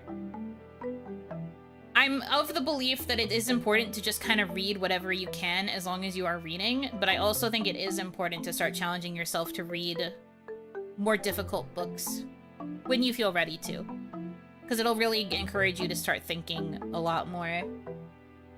There was this sentence from an author, I feel really bad that I can't remember their name, but there was this like quote that was going around. I'm really on like literary Twitter and like book author, writer, fanfic people, like the people who do a lot of writing for a living. Twitter basically is where I am a lot of the time on my feed. And one of the quotes that's been kind of sticking in my head lately, I can't remember the full line offhand, but one of the like key parts of it is like, so the reader has to read a sentence a few times over. What's the harm? It's not going to hurt him. And I think that that's very important, because some people feel like they need to immediately understand everything that they read, like the minute that they see it. And that if they don't, it means book bad, or that it means that it's too hard or whatever. But like sometimes you do just have to reread something a bunch. You shouldn't feel ashamed to, like, have to reread something in order to truly understand what's being said. So, you know, if you ever feel like you're reading a book that might be too hard, don't feel ashamed. It will cause you to think more, and thinking more is one of the key elements of reading a book. So please do that. Please do that if you can. It seems fate led you here. What a meaningful connection. Anime Lover, thank you very much for the follow. Welcome in, welcome in. I did finally get around to finishing that Dostoevsky I mentioned months ago, Notes from Underground specifically. It was extremely interesting to read. I still mull over concepts every now and then. That's nice. I like it when a book stays with you like that, and it makes you still think about stuff even after you've read it. But honestly, reading any kind of book is good. To actually get to a book recommendation, that's tough for me. I actually went back to reading Brave New World after somebody on the Mialoon Discord mentioned that they were reading Brave New World for the first time. And I hadn't read it in like a really long time. So I'm trying to get back into reading it. I'm like 12 pages in, I think. It's a shorter book, so I feel like I'll be able to get through it pretty fast. But it's been nice to like revisit it, because I haven't read it literally since I had to read it for like assigned reading. Gotta get back into reading books again and thinking, especially books that feel a little bit more topical due to the current state of events. I would recommend The Hobbit personally. It's peak mythical fantasy and you can really get lost in the world building. That is a nice recommendation. I've never really read The Hobbit or any of the Lord of the Rings books. I've kind of wondered if I would enjoy reading them versus watching the movies. The movies never interested me. That's my Aldous Huxley? Yes. Brave New World. It's one of the, like, holy trinity of books that you get assigned for, like, dystopian reading when you're an honors English student. Because I read it for honors English. It was that book, Ray Bradbury's Fahrenheit 451, and then there was another book I think we had to read over the summer. I think it was the Oedipus trilogy, which ended up not really being dystopian, but there's like a holy trinity of books you usually have to read when you're doing the dystopian, like, module for lessons. Not 1984. We read 1984 later.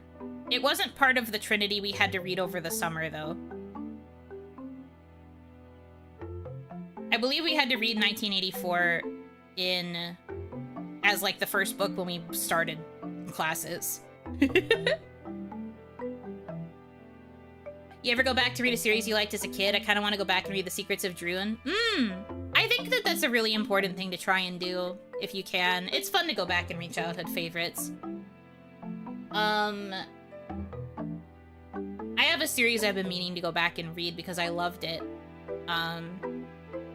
Just haven't had the ability to do so. I wanna, though. I have not read Frankenstein. I feel like I should.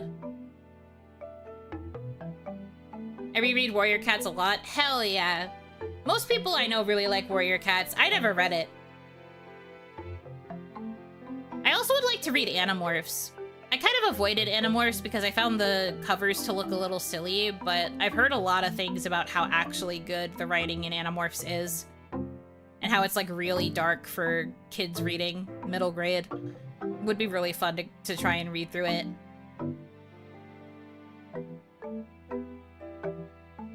I remember getting assigned to read The Incredible Journey and it fascinated me as a kid. I don't know if I've heard of that one.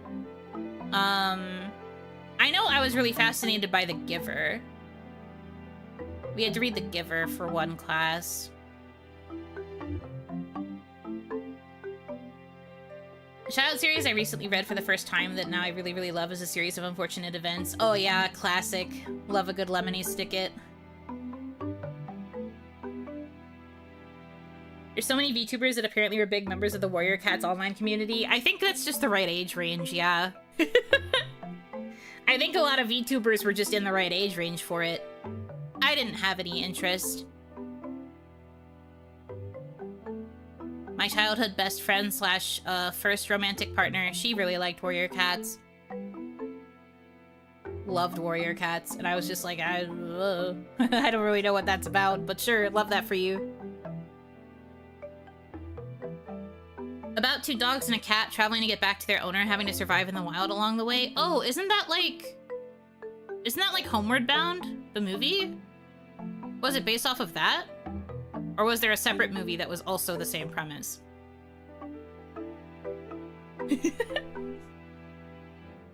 They're the same picture.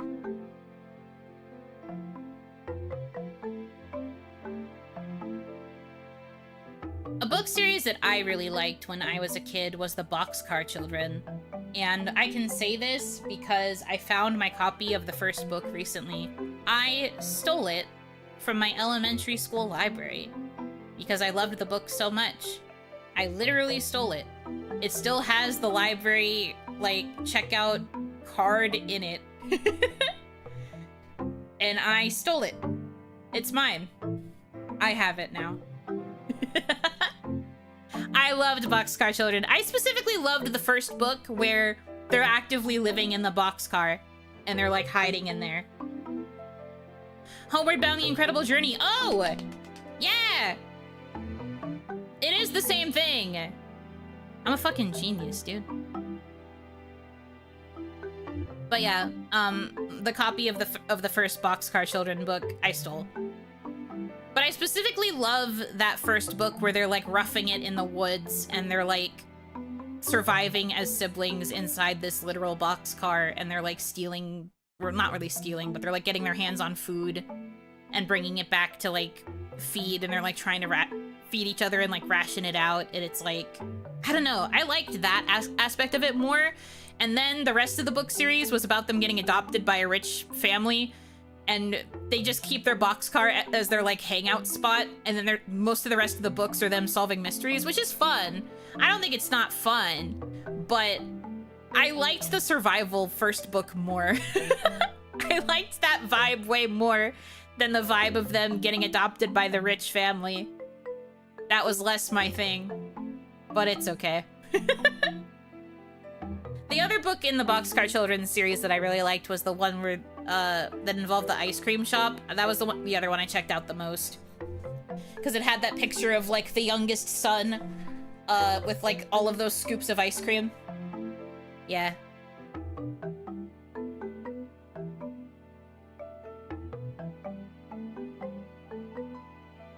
The leech scene from Lemony's Ticket freaked me out, and I left halfway through the movie at school. Very fair. The Air Buddies series. Oh man, Air Buddies.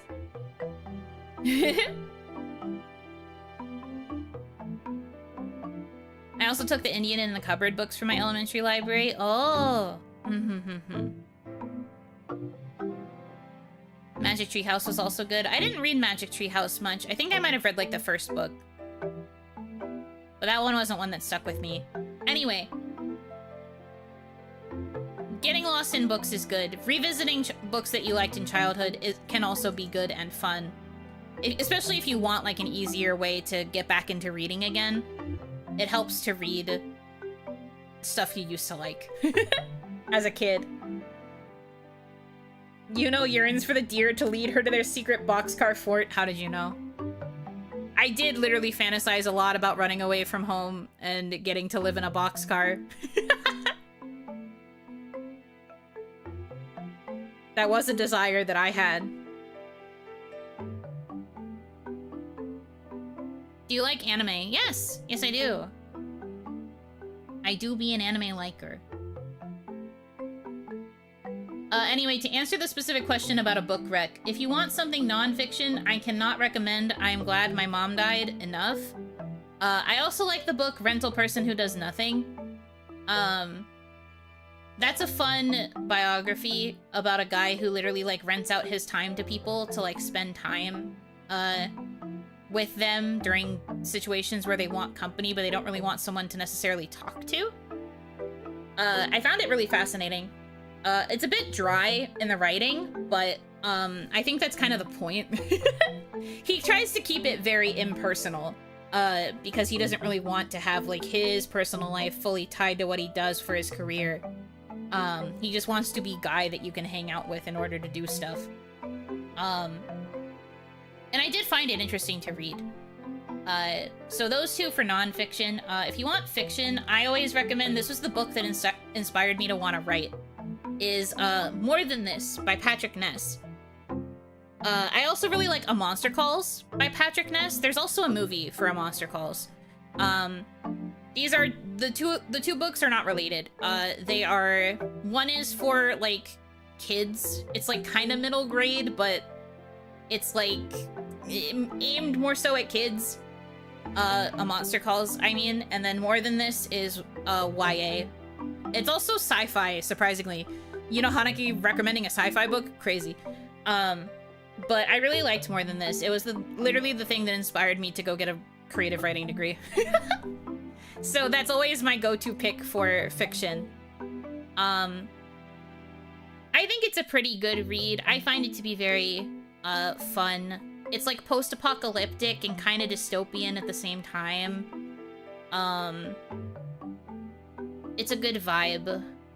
And then A Monster Calls is like told kind of like a, I don't want to say like a fairy tale because it's not quite right. Maybe more like a folk tale. But it's about a kid who like sees this monster like coming closer and closer to his house. But it's like, it's a big metaphor for something else that he's dealing with in his personal life. But I really liked how that book was told. I cried. My senior trip to New York City, senior high school trip to New York City, I bought that book in the, in Grand Central Station, there was a bookstore. So I bought my own copy of that book there. And then I read it on the trip back from New York back to home in Onigashima, and I cried on the bus.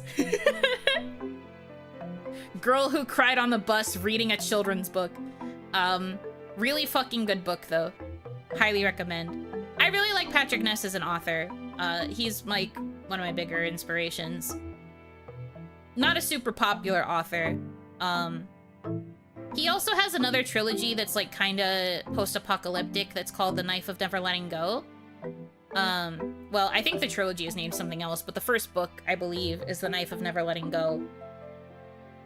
I think he's most well known for that trilogy, but he has a few other books that are really, really good too. I've mostly read his one-off books. I really like them. I've been meaning to read Knife of Never Letting Go. I just don't have my own copy. But they're so good. I really like his writing style. He's written more too. I just don't remember all the titles offhand. But those are my go-to recs. Hopefully, and if you don't happen to like any of those, I hope that you can find something in a similar vein, maybe. Which one was this? Okay. We're on the last row. So we have, 1, 2, 3, 4, 5. We have 7 more Maros. And then we're done. Yippee!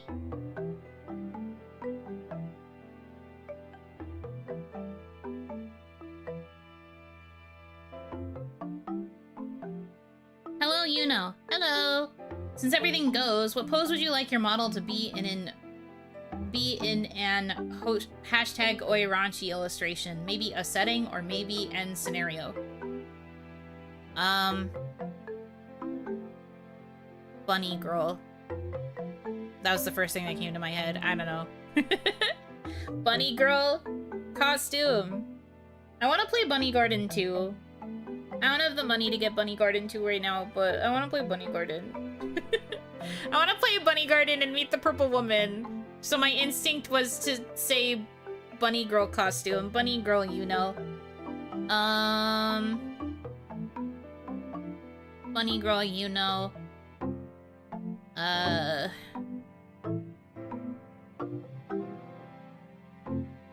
don't know. That's about as far as you can get out of me right now. I don't really think about sexual positions that much, like for my model, or like in general. I don't know why I specified it for my model. I'm not really good at ideating not safe for work positions. It's not really my forte. So I don't really have like a real like option. But like bunny girl, I guess. Remember that Yuno Hanaki is primarily a top, so even if you draw her in a position where it looks like she's going to be receiving, well, I shouldn't say top. She's a dom. She's like a bottom, kind of sexually, but like a dom in terms of like actual role in sex. So just remember that she needs to look like she's still in control, even if you draw her in a position where she's on the bottom.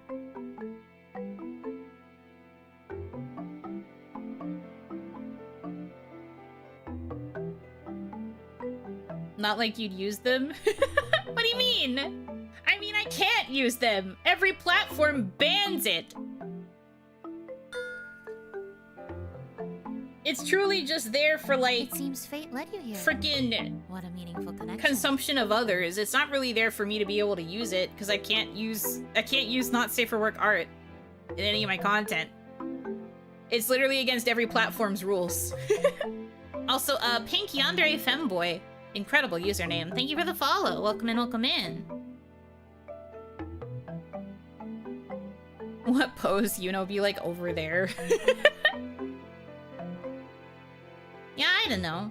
Like, it's truly just there for you guys to be able to, like, enjoy the eye candy. It's not really so much for me to, like, make content out of it. Obviously, I do still owe you guys a couple not safe for work, art pieces that will eventually get posted on the sub account, because they were Unathon rewards, but, like, I can't really use them for anything. It's just there for you guys to have a little treat. That's all I could tell you.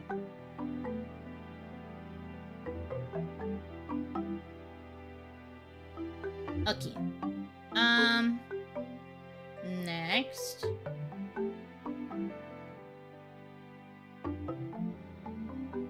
I ain't complaining, my monkey brain loves purple and boobs. That's fair. Uno who? Uno when?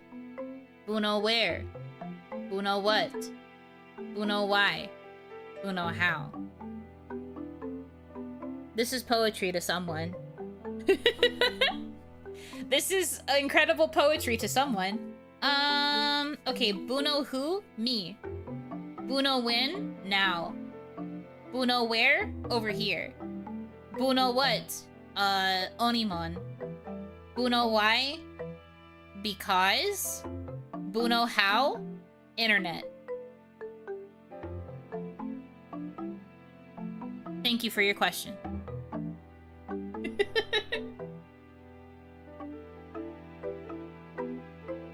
And that's content, baby. That's what it means to make content. That's how you make, that's how content have. Yeah. I come bearing this humble question. Can you read the following Uwu magic spell? I have attached the words below. Okay. Hold on. Mods, isolate the audio.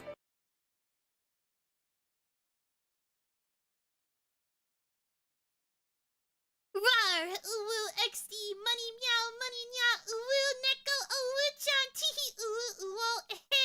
Kawaii!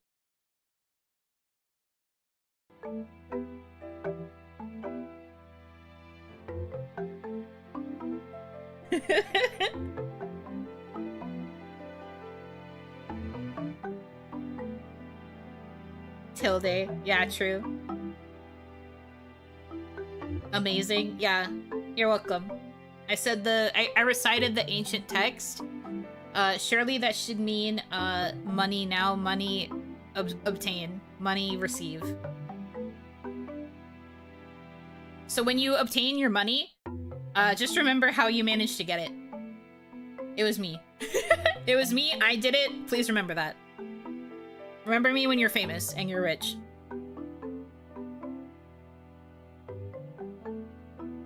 Thanks, you know, I just died from cringe. Sounds like a you problem.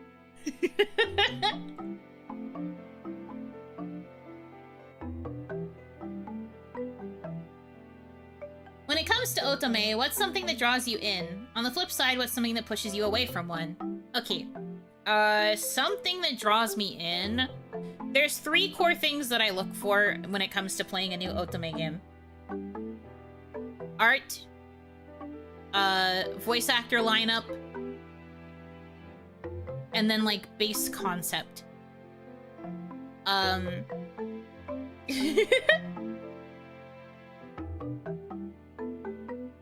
limbo, a cage, and what else? No! No! Stop! But no, for me, it's always art, the voice cast, and then, like, the basic premise of the game is usually what will convince me to pick one up. So, let's take an example. Over Requiems just got announced to be getting an English localization in August. Over Requiems has a very pretty art style. The heroine looks nice, and so do all of the love interests. The premise is, like, kind of Alice in Wonderland-y, but post-apocalyptic, and also they're all yandere. All of the routes are considered very, very dark. And then the Seiyu cast is also pretty solid. So I try to, when it comes to voice cast, I less care about having, like, my Oshi Seiyu be in there, because Eguchi Takuya doesn't really voice in a lot of otome. But if there's at least, like, a majority of the voice cast are guys that I like, then that will count as, like, a win in the voice cast category. If I like how a majority of the love interests look, that will count as a win in the art category. And then the premise, it depends on how I feel, like, what I'm looking for in a story. If I want something, like, dark and, like, super plot heavy, then it'll probably appeal to me. But there's also times where I'll be like, ew, too dark, and then I want something more lighthearted. Like, let's think of another example. Cupid Parasite was definitely primarily voice cast and art. I was less enthused about the premise because it seemed a little silly, and then it was very silly. I've actually recently found out that a lot of people fucking hate Cupid Parasite because it has such a ridiculous premise, and they're not able to just, like, embrace whimsy, and that makes me so sad, because I loved Cupid Parasite, even though it was very stupid. But that's because I specifically played it after I played a very plot-heavy game, because I knew that Cupid Parasite was dumb, and that it was going to, like, be fluffy and, like, silly, and I wasn't going to have to think as hard or, like, be as, like, emotionally invested as I was in the last game I had played. Because I think I played Bustafellows 1 first, and then I played Cupid Parasite, I think was the order. And Cupid Parasite ended up being what I needed after the pain of Bustafellows. I remember this because I thought it was funny that the first 3 otome games I played were ABC, Amnesia, Bustafellows, Cupid Parasite. Cupid Parasite was like a really welcome reprieve from the 2 very heavy games that are Bustafellows and Amnesia. Jesus Christ. And I have since learned that I have to kind of balance my otome intake with, like, something that's more serious and plot heavy, and then something that's more lighthearted and more romantic than it is plot heavy. Unfortunately, a lot of the games that are in my otome backlog right now are very plot heavy, so I'm kind of screwed there, but... What's the D game? If it was localized, it would have been Diabolic Lovers. If it was localized, I would have submitted myself to Bitch-chan. I need it so bad. I've been wanting to understand why people like Dia Lovers for so long, but Dia Lovers has never been localized because it's crazy. Rige otome games are very, very lewd and very, very, like, extreme and kind of crass, even by JP, like, otome game standards, so odds of it being localized are very, very slim. But I wish I knew about them. What is their fucking story? What is their fucking problem, also, additionally? Cute. Do better. Speaking of, Love Bites.exe is so funny. Oh yes, I love Love Bites. Love Bites is really good. You should check out all of their otome games. I'm a big fan of their studio's work. They've had me play multiple of their games at this point. And they've done a really good job with all of the games they've played. They have, like, such a variety of, like, genres under their belts, too. It's very impressive for an indie studio.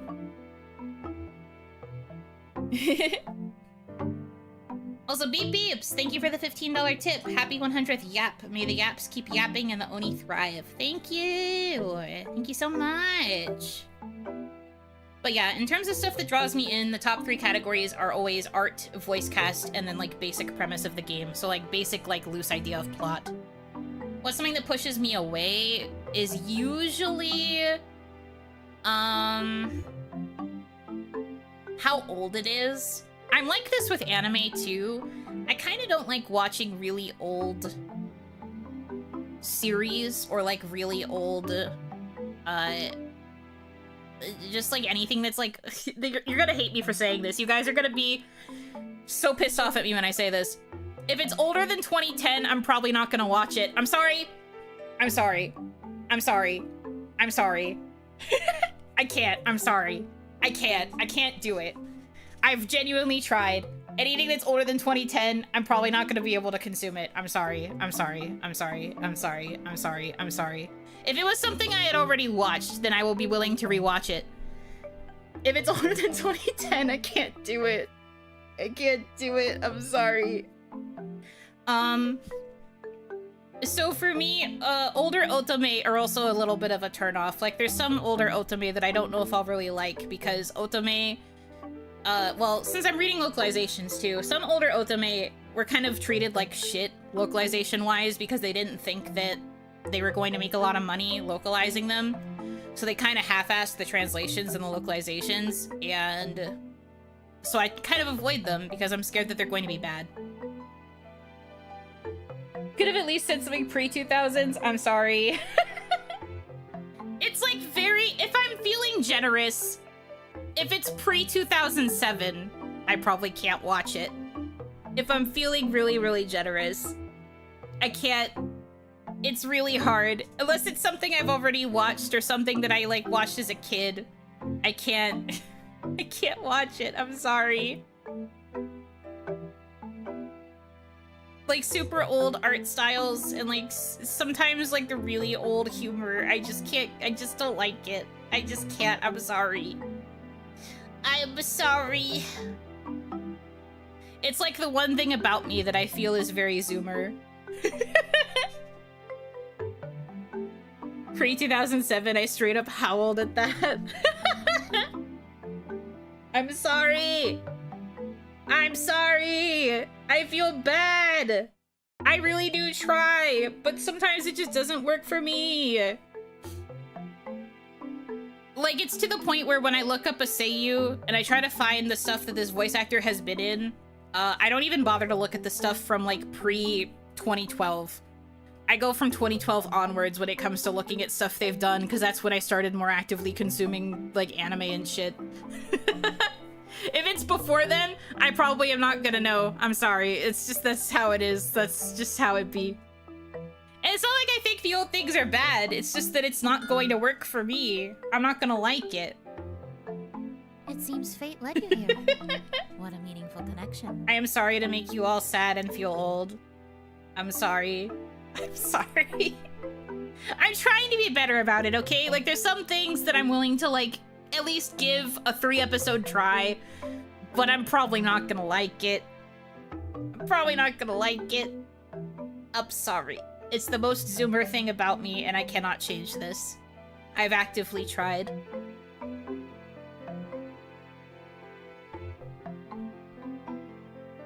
So yeah, I guess basically for otome, if it's too old, I might not really be super into it. And,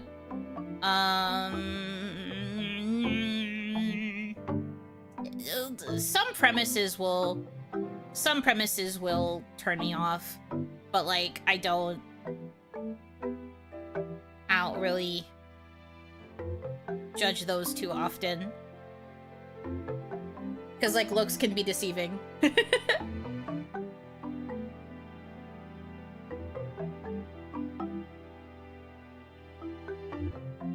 For context, cut off at 2010 means the Zoomers were 13.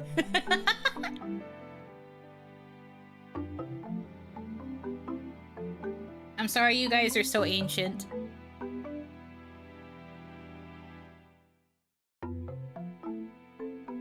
I got frozen at 21, so That's my excuse. Says the 200-year-old. I got frozen at 21! I'm basically a baby. I'm like little baby.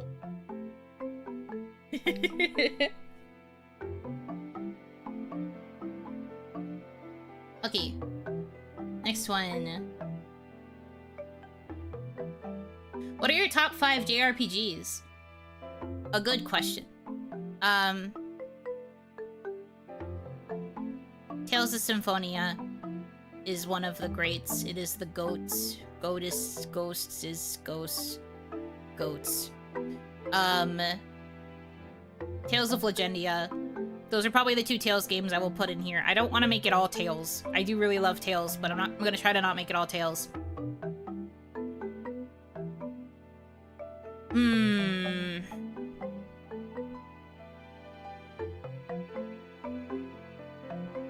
Persona 3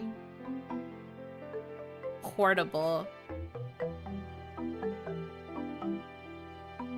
Because that's the one I actually finished. I never got around to getting through PS2 P3 in order to get to the answer arc.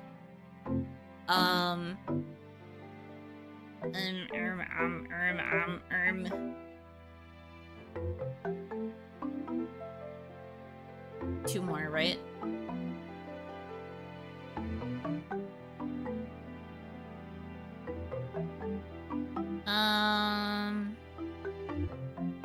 Aren't you super big into .hack? I'm really into .hacks like other media. Unfortunately, not really the games. The games kind of missed me. I do like .hack GU though. I guess if I chose the GU games, I could put GU up there. The OG games that went over my head. I didn't really actively play them. I mostly got into .hack through the Legend of the Twilight manga, and then I read a lot of the novels and the light novels. That was my primary .hack consumption. That's how I primarily knew it. And like the anime a little bit, but not really.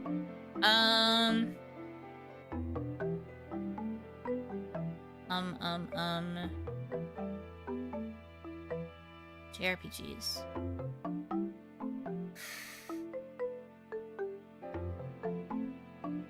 Pokemon.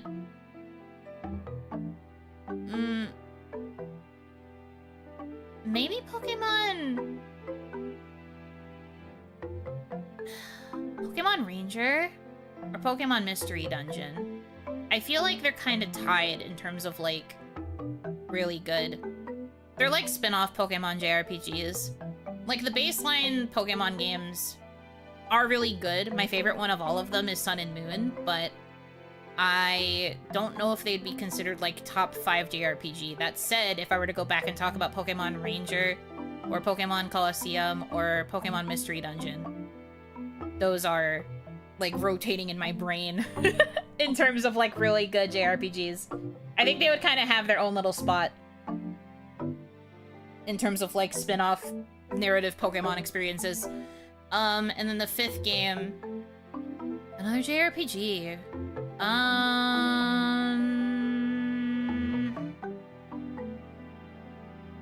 JRPG liker struggles to name JRPGs.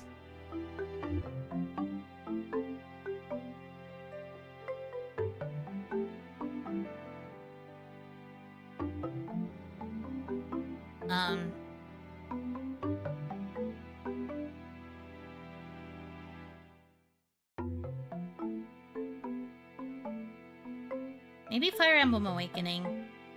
I know that's a very normie take about Fire Emblem, but Awakening was my first one, and I did consider it a very memorable, like, formative experience. In terms of me branching out finally beyond like Pokemon, Pokemon and Tales, and Persona, I guess. Persona was the only other time I had branched out. I think that's my list. I know it's technically like 8 because one of them is like 3 different games in one, but I think that's the list. I really liked Awakening.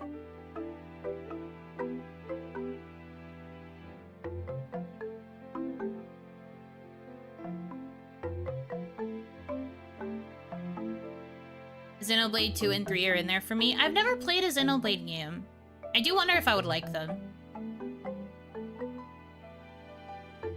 There's a lot of JRPG series that I feel like I'd like to try and see if I like them. We talked a little bit about Atelier a couple streams ago. That's another like JRPG franchise I think would be interesting to pick up and try someday.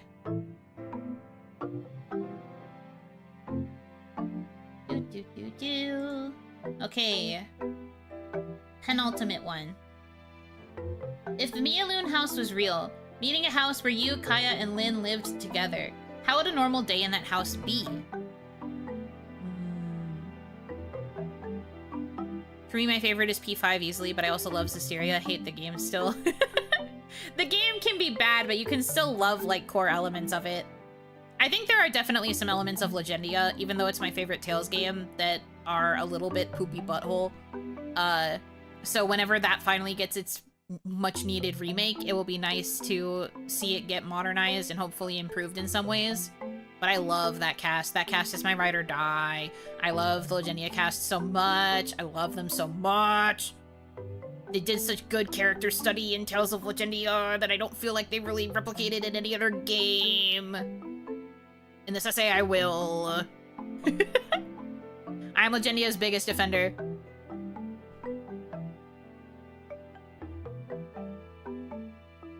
Mialoon's streamer house would be Baya rage baiting you all day. Well, let's think. So Lynn goes to bed very early and she wakes up very early. So I feel like Lynn is probably the first to wake up. I think I probably wake up next. Kaya might wake up around the same time, if not maybe a little bit later. I mean, we'd all probably be working for like a majority of the daytime. I don't eat breakfast. I don't think Kaya does either.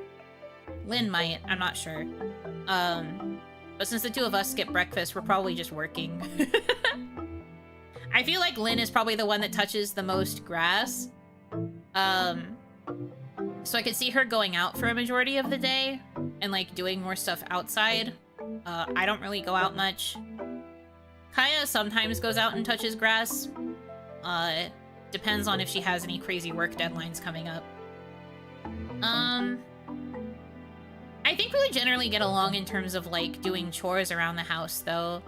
I think we all kind of have our preferences for what we like to clean and like how we like to take care of other people. The other two can cook, okay? I cook very basic food, so I would be fed because the other two would be able to cook. I feel like, again, household chores would be pretty evenly balanced. I think we'd be pretty good about like just letting each other have space.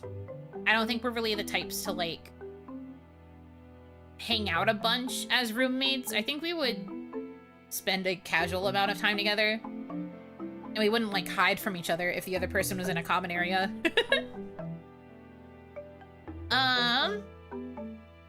I feel like we would probably have a plan to at least eat like one meal together. Like either we all go out and get lunch somewhere, or like during a lunch break, or we meet up somewhere for dinner. I don't know. I think a normal day would just be pretty average.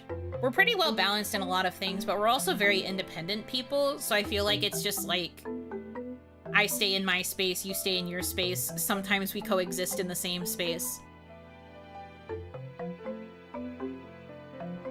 I don't really foresee there being too many problems. Although I could absolutely see, like, if I'm doing an evening time stream, I could see Kaya barging in to start shit just because she feels like it. That'd probably be the most chaotic thing that would happen, is her just, like, coming into my room to bother me. And even then, I don't think that would happen very much. Alright, and then this is the last Morrow. What's the spiciest fanfic you've ever written? Now, different people have different definitions of spicy. So, like, I don't really know what specifically you're asking when you ask for spiciest fanfic, but, like, I've written kinky shit before. I've written pretty kinky fanfic before. I've written pretty spicy kinks, I would say.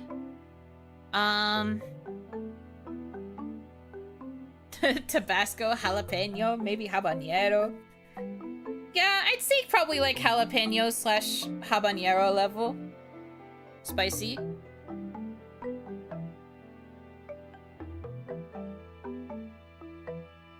A bulldog fantasy.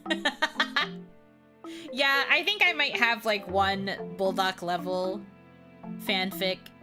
I guess it's more like alternate universe, because it's not that I've necessarily written a actual like full fic about it, but I have a very elaborate like alternate universe that is very self-indulgent and very kinky. I've just never really written like a solid story about it. I have a lot of things about like the characters and like the setting, and I've like brain rotted about it with Hitomi. But it's not really something I fully put down on paper.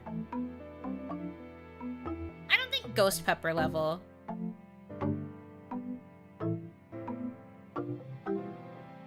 But it's pretty spicy. It's a pretty spicy AU. I have a couple AUs that are in a similar vein to that one, but might be less intense than the one that I'm thinking of. But yeah, I've written some smut. I've written some spicy stuff. I am not above it.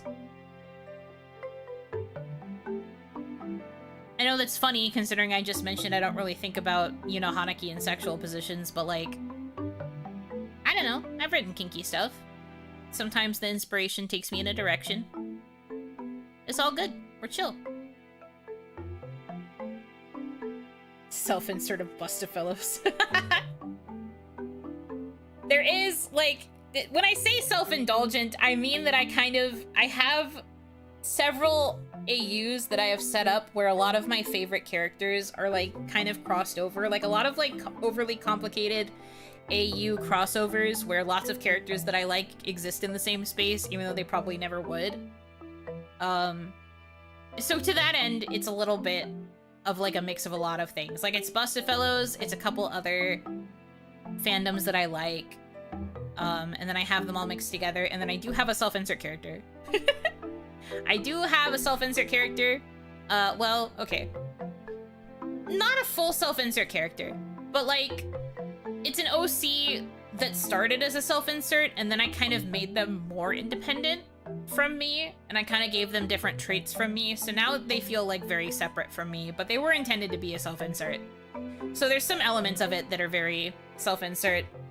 Also, if I were to take the Mary Sue test for this character, I could see them scoring pretty high, but it's self-indulgent, and I don't publish it anywhere, so I think it's fine that it's a little bit silly. I think it's fine that it's a little bit silly and spicy and fucking whatever. I like it. Did they purchase you like One Direction? No. No, they did not. Self-insert as a start, but then they became their own person. Exactly, bro, exactly.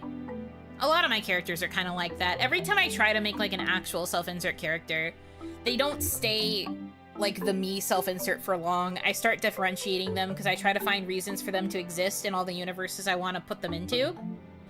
And then it just becomes like they're eventually just their own self, and I'm like, well, I guess I just made an OC and now I'm shipping this OC with my fictional love interest. So, you know, it be how it do. Usually author self-inserts tend to be side characters. It depends. Depends who you're talking to. Depends what medium you're in.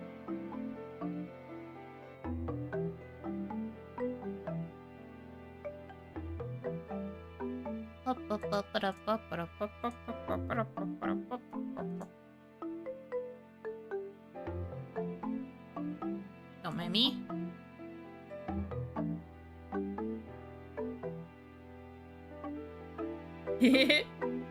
Infinite universes, still only one chair? Man. Not isekai, that's for sure. I've never written an isekai, no. Well, actually, that's not true. One of my first ever fanfics that I published was basically an isekai. And that one was also a very heavy self-insert fanfic. I've talked about that before. That was a self-insert Mary Sue.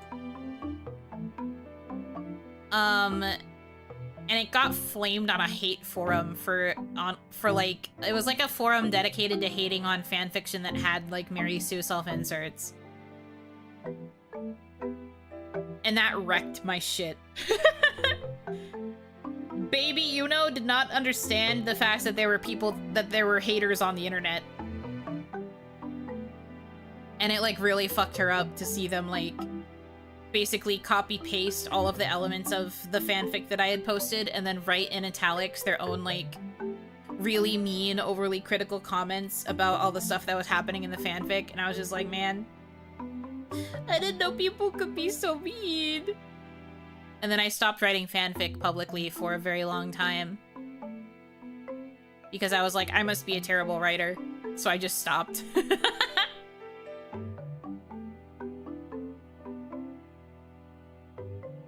So no, I have technically written an isekai before, but it was when I was a baby. And I don't think isekai had even been like formally set up as a genre at that time. A very long time ago. Very, very long time ago. It's okay. It was bad writing. I think personally you can have a Mary Sue character, but as long as the actual writing that you put them into is good, you can get away with it. The writing was not good, but that's because I was writing it when I was fucking like 12. Pretty sure I was 12. 12 or 13. And you can't really write good fanfic when you're 12 or 13. You might think that you are writing the deepest shit ever, or that you're writing a super romantic story. You're not.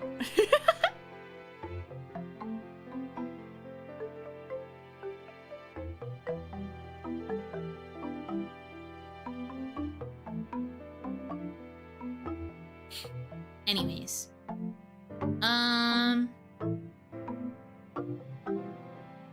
What level of Mary Sue is it on the My Immortal scale?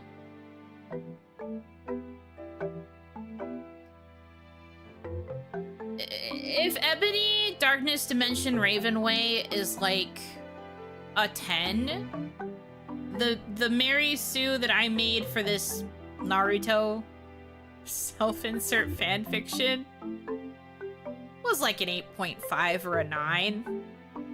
She was pretty bad. She was pretty bad. I can't deny this. She was pretty bad. She was nicer than Ebony. Ebony was like mean, you know? But this Mary Sue, she was like super nice, and she was like so sweet and like too pure for this world. She was pretty Mary Sue. Way higher than I thought. Well, the premise from what I can remember, I'm like digging deep into my memory to present this to you, is I bet she dissed Sakura as part of the plot. Shut up. No, she literally did. There were a lot of elements specifically for like Naruto self-insert fanfiction that you could just tell would exist because of how girls acted in the Naruto fandom. She had color changing eyes, which is a big sign of Mary Sudom. Her eyes changed color depending on her mood. She was like a prodigy with genjutsu, which is, you know, the like psychological manipulation jutsu. Mind stuff, mind fuckery. She was like a prodigy with genjutsu. I don't even remember what kind of genjutsu I gave her. I just know that she was a prodigy.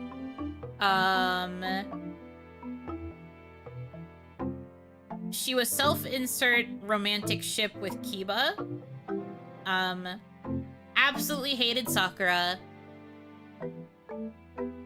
She was really nice to Naruto. Thought that Sasuke was a piece of shit, so she was mean to Sasuke. Well, not mean, but like she didn't like him, so she was trying to protect Naruto a lot of the time. Shipped with Kiba. I mean, the plot was barely there, so it's kind of hard to remember a lot of elements of the plot, so I don't really have that information for you. But it was pretty bad. It was a pretty bad fic. It was pretty bad. So the fact that it got all that hate, obviously mean, don't do that to a 12-year-old, but I kind of get it. I at least get the why of it, perhaps. I just don't think you should have done it on a public platform, especially because it was so easy for me to ego-saw and find it. Even before ego-saw was really a thing.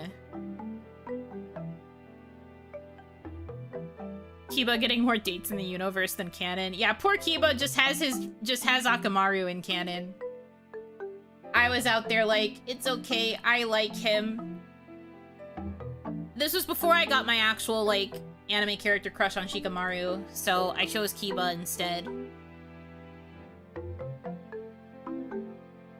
I jumped around in terms of, like, fictional crushes in Naruto, though, because Naruto was one of my core fandoms when I was little.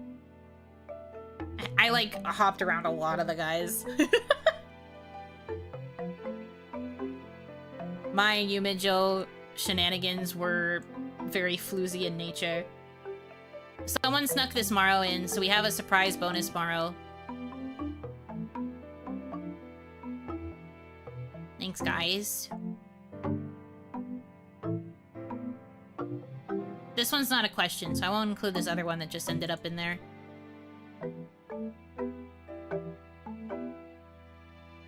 Yuno loves Scruffy Edge and moved to Genius Edge? Yeah. And then I started shipping Yaoi, and instead of pairing myself with them, I just made the two of them kiss. I did ship Shikakiba.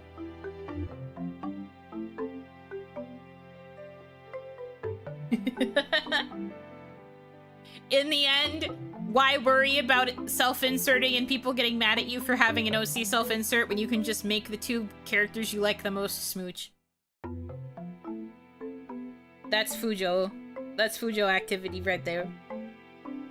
Anyhow. So here's the bonus question.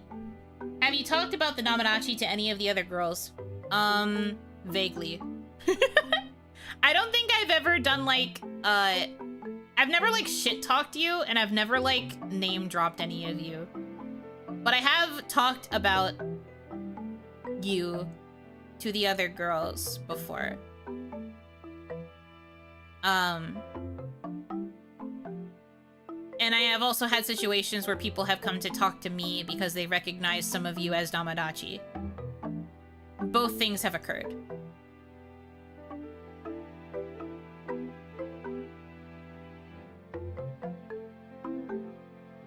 So Shikamaru stole Kiba's girlfriend and Kiba stole ex-girlfriend's boyfriend, Peak? Yeah. Basically, I guess. But yeah, I don't really talk about you guys with the other girls too much. Usually, I mean, honestly, we don't talk that often about viewers. Not to say that we don't, but it's never really in terms of, like, specifics. We just kind of talk about, like, general viewer behavior.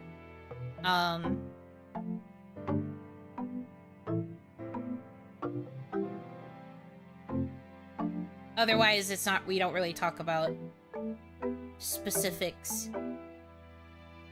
There are very few times. But there have been times. It's just not that common. In a general manner? Yeah, in a general manner. And then sometimes I have had girls talk to me and be like, oh, hey, I think this guy's a Damadachi. He did so-and-so. And I've been like, oh, okay.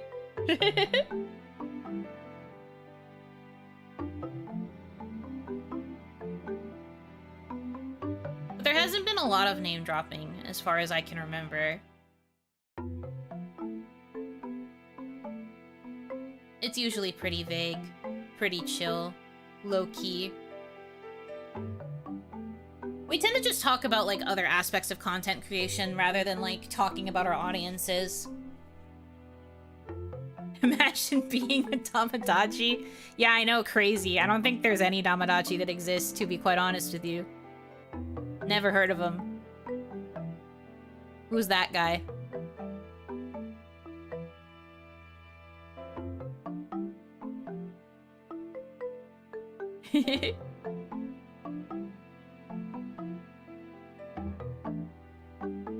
Kumst? Exactly. But yeah, I don't personally talk about you guys all that much. Bonus question? Yeah, sure. If you want to ask another one in chat, that's fine.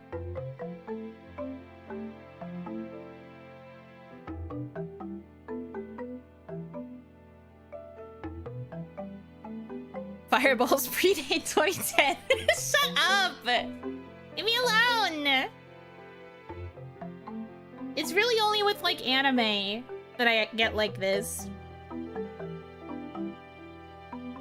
I can watch other older things.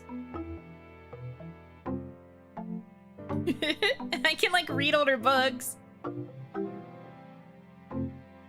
I have one. What's coming first? OniMon 200th or Oni-san 100th? Probably OniMon 200th. I don't think Oni-san's really gonna happen that consistently to where it would be even close to a 100th.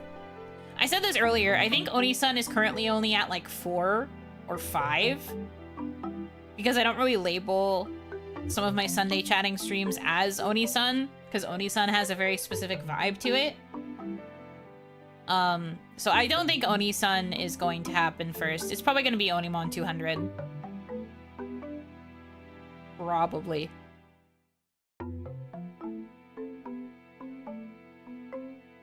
But I feel like that should be common knowledge.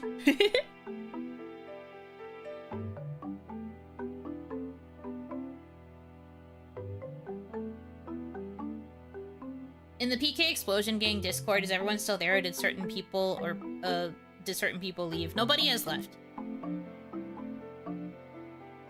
Oni Tuesday's biting the dust. Oni Tuesday has never existed. I've never labeled something as an Oni Tues.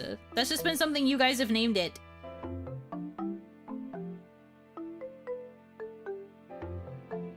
I would mock you for the fanfic having such a thin plot you can barely remember it, but I'm in no place to judge. Yeah, no. Like, the thing is, I was 12, so I didn't really have a understanding of an intricate plot. I really only told plot-related things in order to make romance happen. That fic, I think, only had, like, 3 chapters anyway. It was, like, the part where she got isekai'd, the part where she met the Naruto characters and interacted with them, and then there was, like, a 3rd part where she got to, like, god mode and, like, show off to the guys and, like, impressed Kiba or whatever. I don't fucking remember.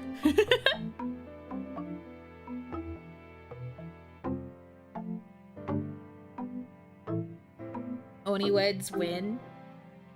Oni Thur has the odds of happening equal to a shiny Pokemon. Yes, 1 in 8,096. Maybe you'll get an Oni Thur. But yeah, no, to go to your bonus question, nobody has left the Explosion Discord. Even people who have graduated or gone on hiatus are still in there. And they will very occasionally, like, pop in to just check in on us.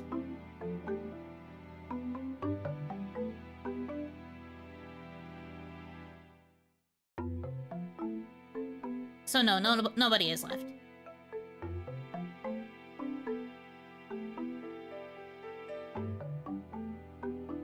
But, you know, everybody be busy, so there's a lot of people who don't really chat in there that much. Bruh. Bruh. Bruh. Oh my. GTT, thank you for the $100 tip. Thank you for the bruh. 1 for each OniMon. Here's to many more wonderful moments with you and Damadachi. Thank you. I appreciate it. 1 for each OniMon. So that means when 200 comes, I'm going to get... I'm kidding. When 200 comes, though, I'll be ready. I'll be waiting. Lim. Yippee! look forward to the next 100 OniMons. There's going to be so many OniMons. When I find the money tree. It's okay, you have plenty of OniMons to get there. You have exactly 100.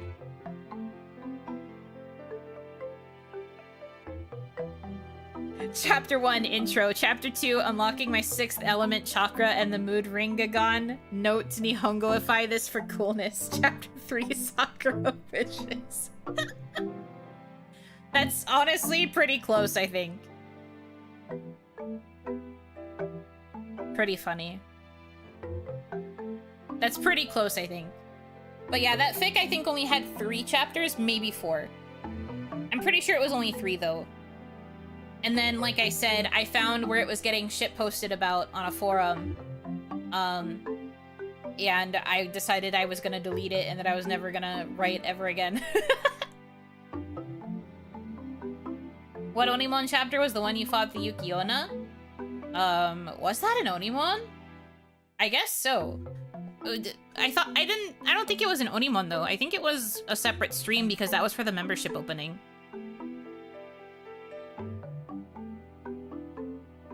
Yeah, that wasn't an Onimon.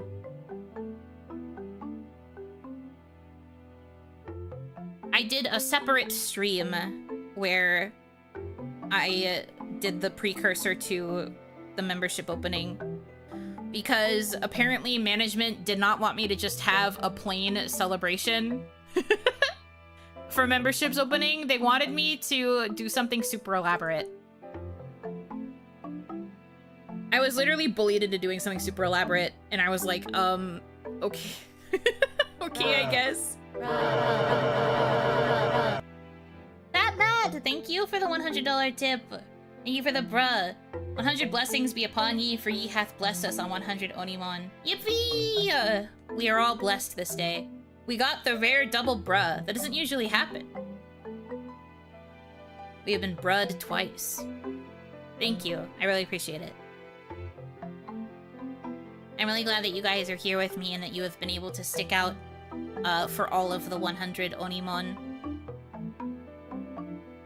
It's nice. It's nice having something, like, consistent, I guess, to be able to look back on.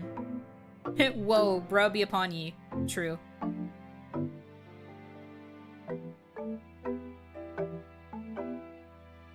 If you have an Onimon every Monday, 200 will be April 3rd, 2028.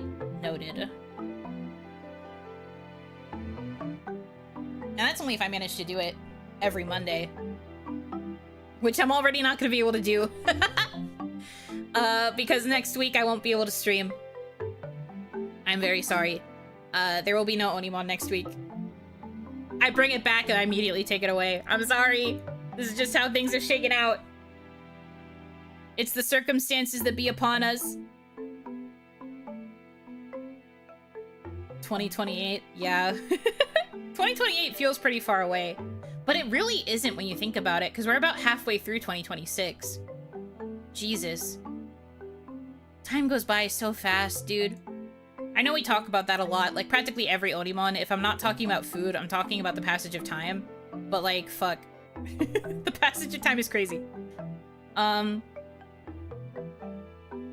yeah, no. 2028 actually is like fairly close, it feels like. Time gonna go frickin' fast. April 2030 is going to be peak. Oh, 2030. That's so crazy. Just thinking about the years reaching 2030. Ugh. I mean, I felt the same way about 2020, and then 2020 was the year of all time. Derogatory. I'm really hoping we don't have a repeat of that for 2030. Knock on wood, please.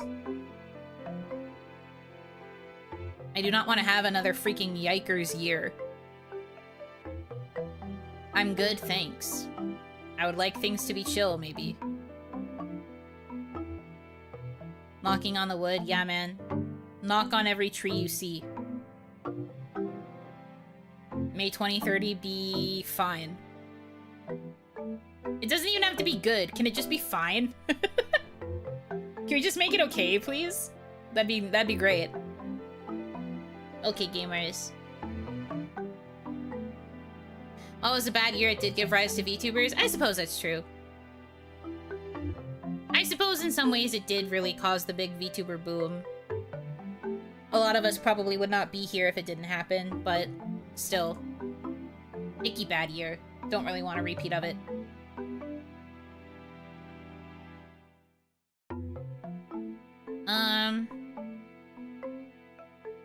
Should be around 250 OniMon for April Fools. Oh. I see, I see, I see. Wonder what I should even do for that. I mean, that's thinking really far ahead, though. I'm just a little guy.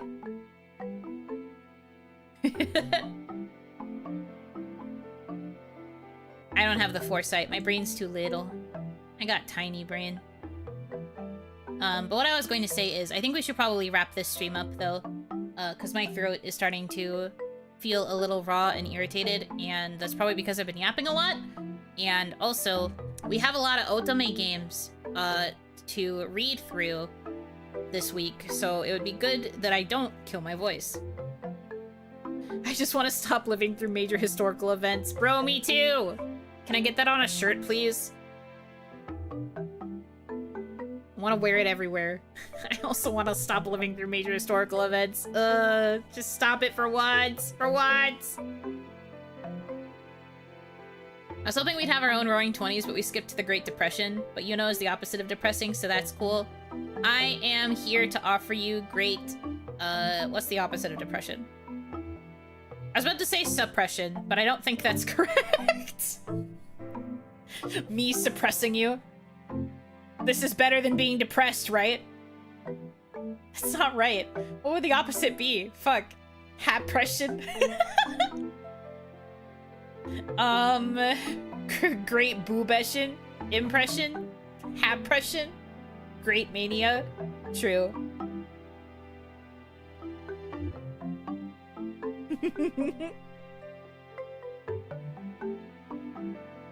Happiness? Watching you know Hanaki? Aw, stop. I'm here to make you not succeed. The great joy? Yeah, I guess something like that. I was trying to think if there was another, like, eshin that would be the opposite of depression. Great compression with wife. Yeah, I'm sure that's what you want. I'm sure that's what you guys want. You know, the other day I was thinking about, if I was ever going to get a different model, like if I was gonna get one of those pose models, I was thinking about getting one where I'm sitting versus one where I'm like laying down, and then, but like the perk of it being me sitting is that I can have you guys sitting in between my thighs so that you're pressed up against wife. That was a thought that I had. But then I was like, I don't really know how I would get that to work on a stream though.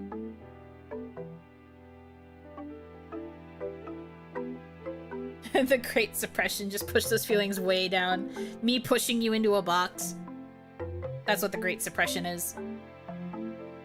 If we just shove it all into a box, it won't hurt us. Pandora's box be like.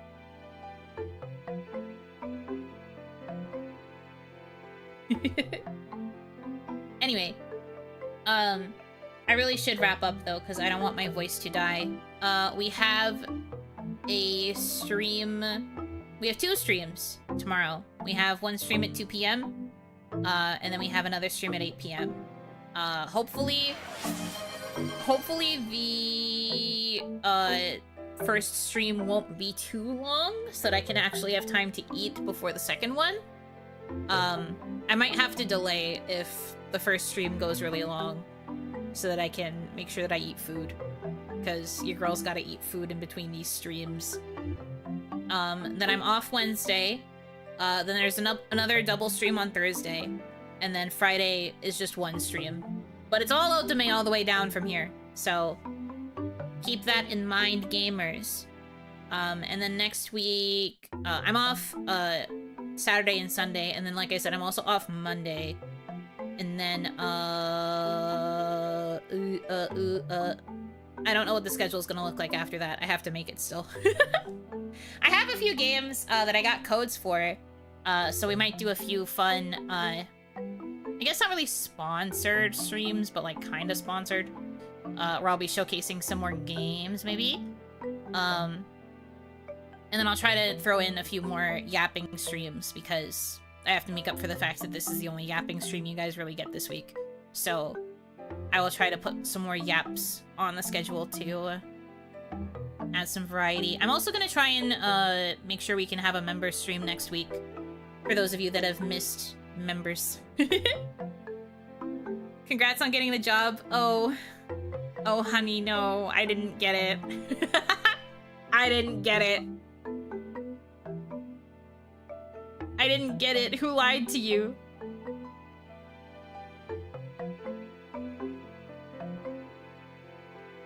Oto for me. You know Hanaki 2020 sit. No, always actually. Yeah. 2020 always. Twin always. I don't know what the combination for that would be. But yeah, no, I didn't get the library job if that's what you're bringing up. I'm still unemployed. I'm just trying to make content and earn money through that still because it's my only income source. I'm doing the best I can. Thank you for putting up with me. Yeah, I didn't get it. They never called me for the proper interview. And then I eventually got a message later that was like, yeah, we didn't go forward with you. We regret that we didn't move you forward, was what the message said. And I was like, then why didn't you? It kind of pissed me off. We regret that we didn't move you forward. Yeah, no shit. I regret it too. Maybe you should have. Holding up my middle finger at my screen. Ay, ay, ay. Exactly, then do it. Do it, coward.